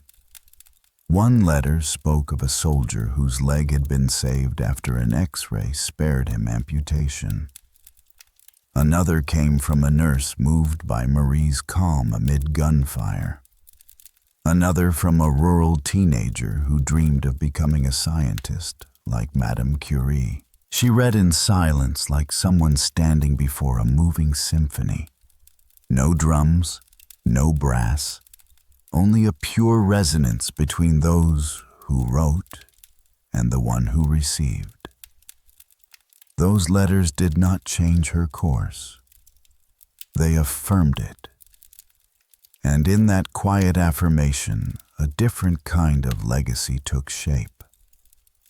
Not one carved into monuments or shouted in ceremony, but one held softly in lives, continued questions passed on, and a devotion to knowledge that spoke without needing to be answered. She did not write back. She believed that work, when carried forward with seriousness and devotion, was the most beautiful reply of all. She left the letters resting in their box rather than sending new words out into the world. That was how she chose to speak, not through statements, but through action. Through what remained in laboratories, in lectures, in quiet exchanges with her students. She did not hide the fact that the war had changed her. In her lectures now there were moments when she paused, not to explain an equation, but to let students question themselves. How do you define a meaningful life? Those moments were no longer lessons in physics alone. They were lessons about being human, about responsibility, about how science, no matter how abstract, remains deeply tied to the lives of others. Gradually, voices beyond the Institute's walls began to describe her not only as a scientist, but as someone who had shown the world how science could serve humanity. Even when that science had once been seen as too distant, too abstract for everyday life. Marie Curie never forgot that she had once asked what lay at the heart of the atom. But she remembered even more clearly that those questions had led her into human stories never meant to be written in equations. The letters lay quietly in their wooden box, needing no individual replies. The continuation of her work, the passing on of knowledge, was answer enough.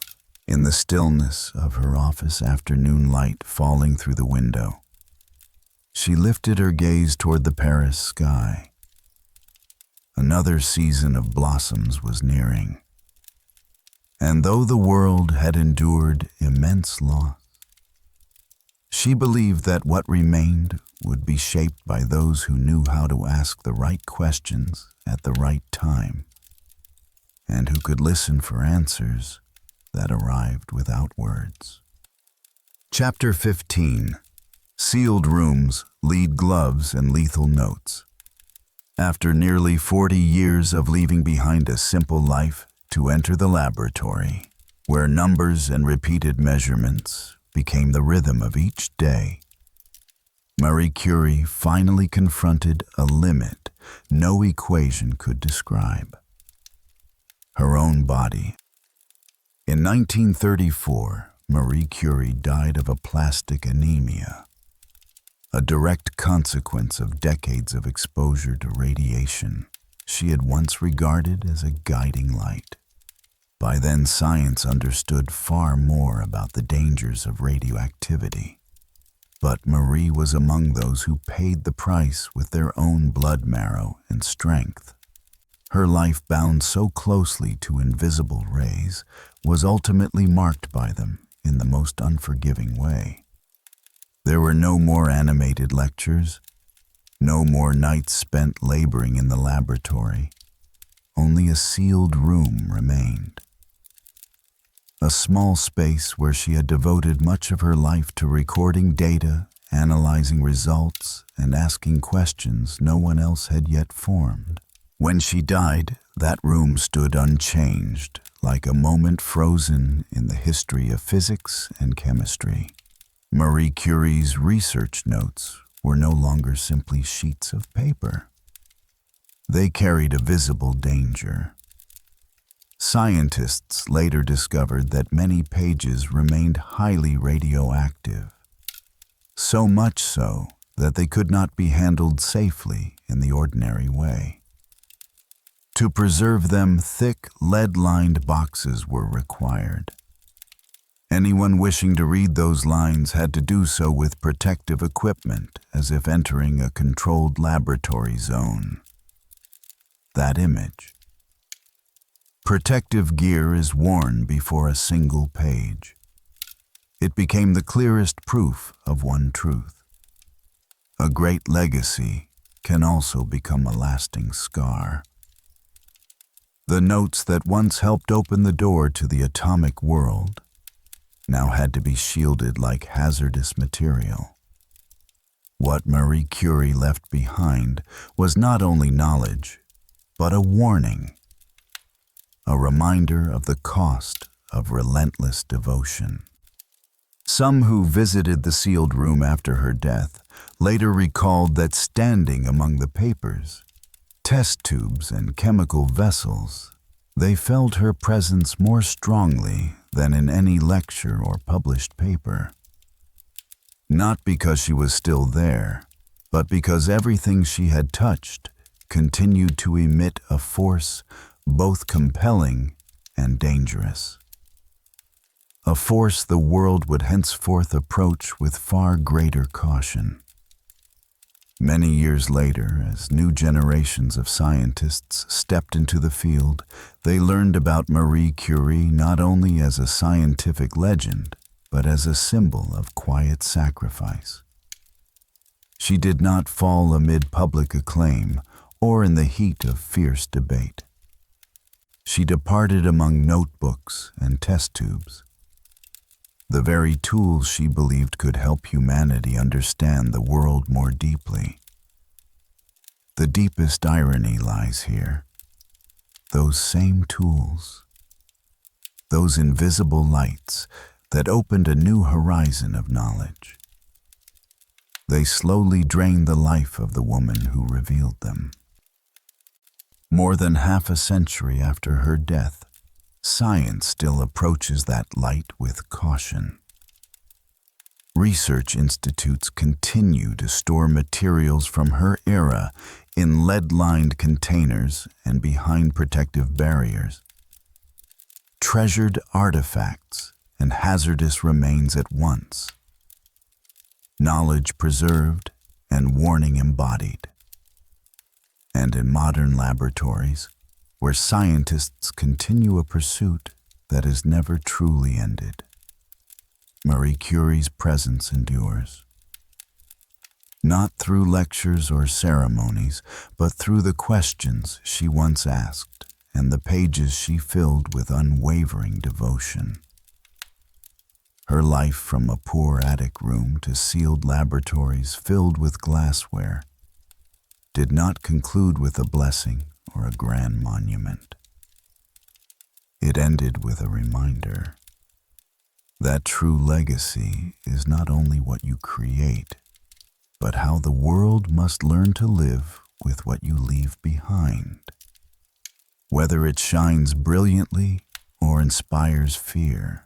And while those pages of notes still reflect invisible rays, that legacy does not remain confined to impersonal science alone. It lives on in her children, in those who continue the journey carrying it forward in their own way. Chapter 16. Marie Curie's two daughters and an enduring legacy. Marie Curie departed as a natural consequence of the destiny she had shaped from the moment she first stepped into the laboratory.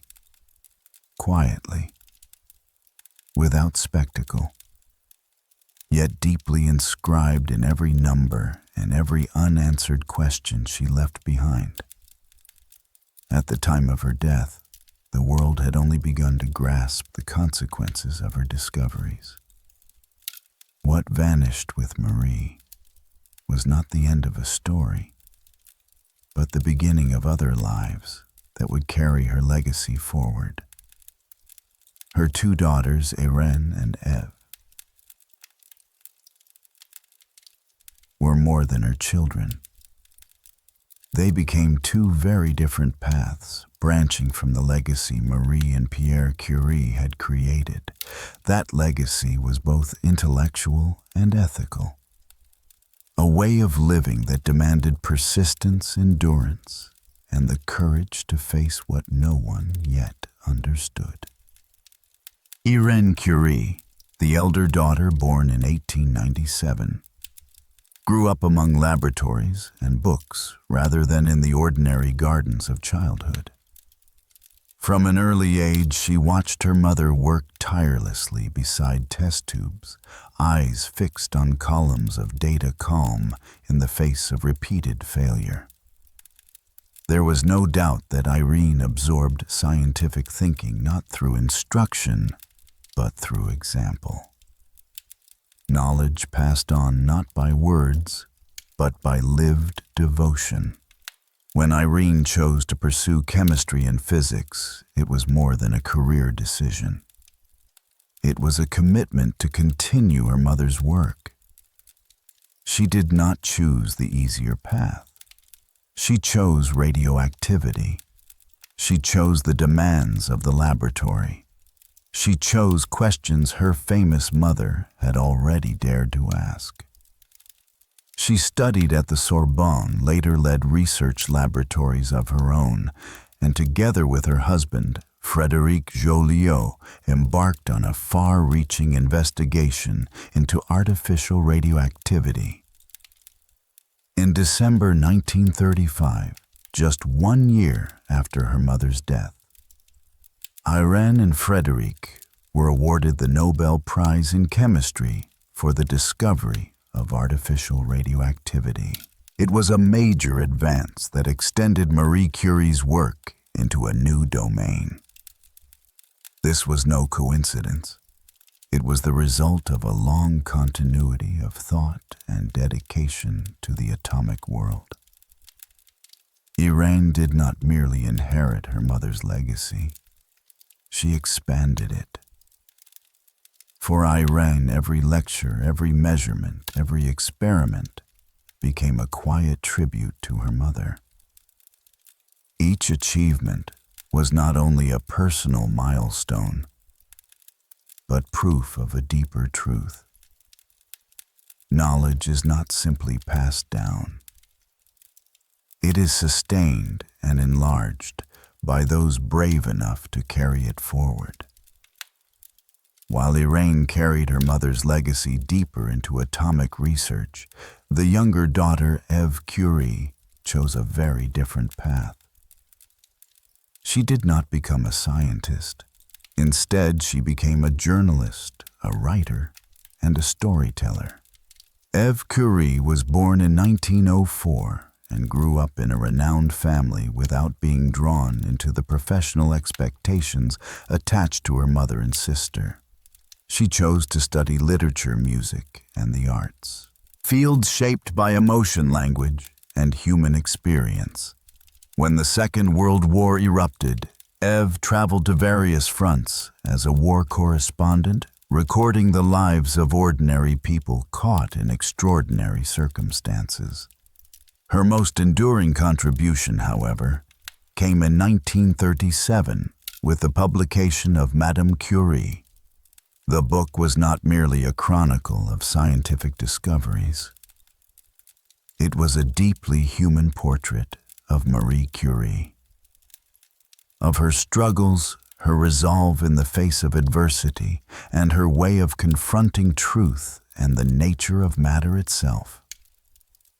Through this work, people around the world, not only scientists, came to understand and value Marie Curie as a symbol of intellectual passion and quiet sacrifice. Through Eve's writing, Marie Curie ceased to be a distant name in textbooks. She became a living person, someone marked by emotion, pain, hope, and imperfection. a mother, a scientist, a woman who chose commitment in a turbulent age. The biography introduced millions of readers to Marie, not only through radium and polonium, but through the path she walked, the losses she endured, and the questions she dared to ask. Irene and Eve, the two daughters of Marie Curie, were like twin rivers flowing from the same source, a source of intellect, courage, and perseverance. One carried the legacy forward through scientific discovery.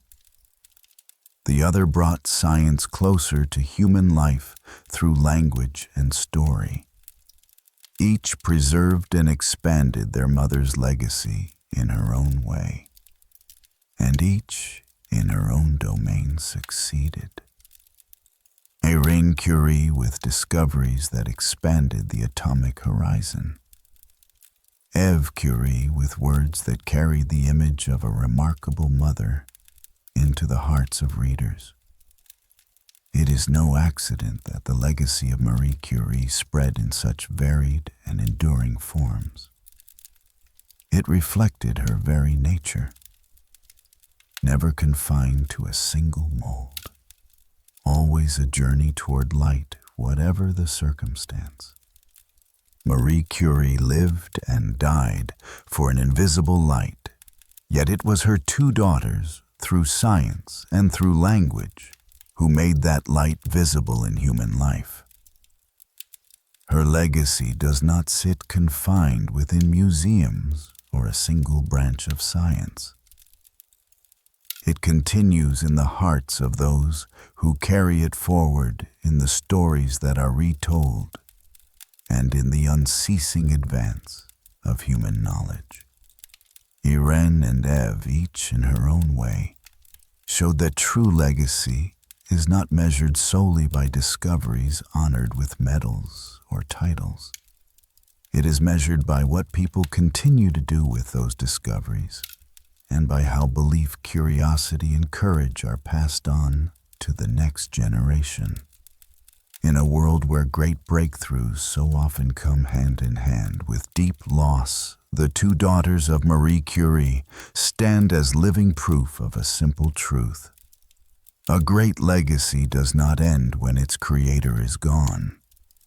It begins there in the hands that follow. Chapter 17. Why is there no statue of Marie Curie in Paris? There is a quiet paradox. In the City of Light, Paris, where Marie Curie devoted nearly her entire life to science, there was no monument erected in her honor for decades after her death. This was not because she was forgotten. It was because of the complexities of a society where intellectual value and symbolic recognition do not always move in step. In 1934, when news of Marie Curie's death spread across Europe, respect for her rose swiftly. Research institutes, universities, and the international scientific community spoke in tribute. Yet in France, the country where she had lived and worked for most of her life, a different kind of silence followed. She was remembered in classrooms, in scientific conferences, in quiet acknowledgement. But few thought immediately of raising a statue in her name. Among intellectual circles, some noted that gender bias still lingered deeply. The idea of a woman, an ordinary-looking woman honored with a statue in the heart of Paris, still felt unusual. It was rarely said aloud. But collective decisions continued to favor male figures, philosophers, generals, politicians. Rarely a woman scientist, even one who had won 2 Nobel Prizes and reshaped the horizons of physics and chemistry. Another reason lay in the slow pace at which public symbolism adapts to scientific value. Statues were often reserved for images of visible power and decisive action qualities long associated with masculine ideals. Marie Curie, patient, quiet, and often seen by her contemporaries through the shadow of her husband, did not easily fit that mold despite deserving it more than most. And yet, her name never disappeared. It surfaced everywhere in another form. Marie Curie became the name of research institute scholarships and international scientific awards. Her name appeared in textbooks, in doctoral theses, in the essays of young students bold enough to ask new questions. She may not have stood in bronze at the center of a Parisian square, but her name was etched into the periodic table and into the minds of those who chose the path of science. In the end, perhaps this too reflects who she was. Marie Curie never sought statues. She sought understanding, and in a city filled with stone and memory, her true monument has always been something less visible and far more enduring. Only decades later, as society began to shift and gender equality entered public consciousness more forcefully, did debates about erecting a statue for Marie Curie truly emerge. Yet even amid sincere efforts to honor her, questions of location, design, and public consensus proved difficult. Where should such a statue stand? What image should it show? What inscription could celebrate her genius without prying into her private life? While scientists and students in one corner of a classroom still nod in recognition when her name appears in a lecture on the atom, elsewhere in the city, there are people who pass through public squares without knowing who Marie Curie was, even if her statue were to stand there. This raises a deeper question. Does recognition and legacy require a public monument to be real? Perhaps the more meaningful reflection is this: a monument does not determine the value of a life. That value lives in how knowledge is passed on and carried forward through generations. Engineers, physicians, researchers, those who encounter her name on the periodic table in particle physics lectures and in cancer therapies. All of them are living monuments to Marie Curie's intellect. And so, in Paris or anywhere else, there may be no statue of stone or bronze standing in a central square, but in laboratories, in classrooms, and in the hearts of those who dare to question and to seek answers, there stands the truest monument of all. It needs no stone, no bronze, no spotlight. The monument to Marie Curie stands wherever someone touches a question about atoms, radioactivity, or any phenomenon that demands courage to explore. In the quiet of laboratories, in the soft clatter of pipettes and glassware, her legacy speaks more clearly than any statue ever could. And it is this presence, unassuming, persistent, that ensures her name is not merely a line in history, but an unfinished mission carried forward by generations. A reminder that science is not only knowledge, but a way of facing the world, the truth, and ourselves. Chapter 18. The Legacy of Marie Curie. Light after the lamps go out. More than half a century after her passing, Marie Curie has never remained still in human memory. In the places she once walked through, from makeshift laboratories and scientific conferences to the restless streets of Paris, a world has grown from the questions she dared to ask. That legacy is no longer abstract. It lives in every graph, every equation, every medical treatment, and in the focused eyes of young scientists drawn toward discovery. In university classrooms today, students learn about radium and radioactivity not merely as historical terms, but as tools that once allowed humanity to understand the atom, the structure of matter, and its influence on life itself. In departments of physics, chemistry, and medicine, modern instruments still rest upon foundations Marie and her collaborators helped lay. This is what people call scientific legacy.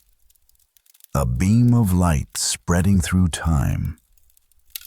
And there is a deep irony in the fact that this very light once claimed her health.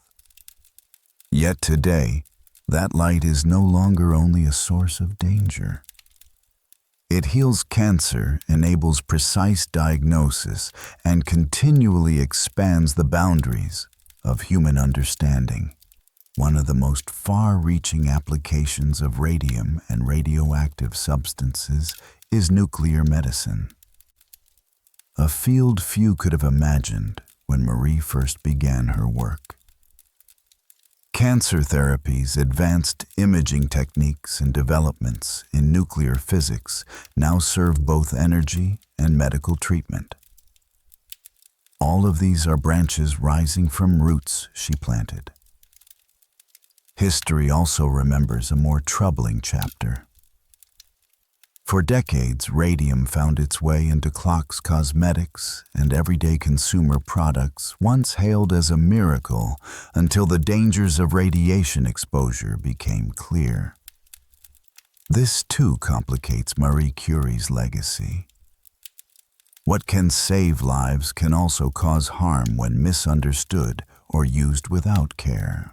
And through those missteps, humanity learned a lasting lesson. Great knowledge carries an even greater responsibility. The lamps may have gone out in Marie Curie's laboratory long ago, but the light she uncovered did not fade. It changed form, it learned restraint, and it continues quietly and powerfully to shape how the world heals, measures, and understands itself. In many research institutes today, scientists must wear protective clothing and use lead-lined containers to store notes and samples from Marie's era because they still carry high levels of radiation. Witnessing this, some sense a strange connection between life and death, between light and decay.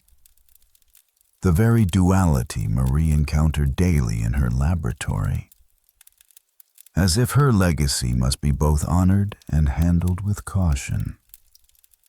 Beyond laboratory walls, the name Marie Curie appears in hospitals, cancer treatment centers, and medical research institutes around the world. Every successful therapy, every patient who recovers, every advance in nuclear medicine bears the imprint of those early insights into radioactivity. Here, Marie's light no longer hides in glassware or equations. It shines directly on human life, not as brilliance for its own sake, but as understanding guided towards service. A reminder that the greatest knowledge lies in knowing how to use it for humanity. In textbooks, that legacy endures through lessons on atoms, radioactive reactions, and nuclear structure. Children today learn these discoveries as a natural part of scientific education, something many earlier generations could scarcely imagine. In lectures, examinations, and university laboratories, Marie Curie's name is spoken not as a distant legend, but as someone who truly touched the core of nature and understood it through persistence, curiosity, and reason. In Paris, where she once faced prejudice and where statues long stood, absent the academic streets around the Sorbonne, now welcome students from every corner of the world. Many may know little of the personal controversies that once shadowed her life, but they know this. Her discoveries opened a door through which they now stand. Perhaps that is the greatest monument of all. Intellectual pathways she carved step by step are now crossed by thousands of others who continue onward. In this sense, Marie Curie's legacy is more than a collection of scientific breakthroughs. It is a way of living, a refusal to fear difficult questions, a refusal to retreat before prejudice, a refusal to surrender in the face of failure. That is why today, when her name is spoken, it is not only radium or polonium that comes to mind, but an enduring example of perseverance, an inspiration that transcends time. And when laboratory lights dim in the evening in research centers in Tokyo, Moscow, Cambridge, or Paris, there are still hands reaching for new questions, new experiments, new boundaries to cross. That is the light that remains, a light that needs no credit, because it has already entered the world. Night falls slowly. In a quiet storage room, white light spills across rows of lead-lined boxes pressed close together. There are no footsteps, only still air heavy and deep.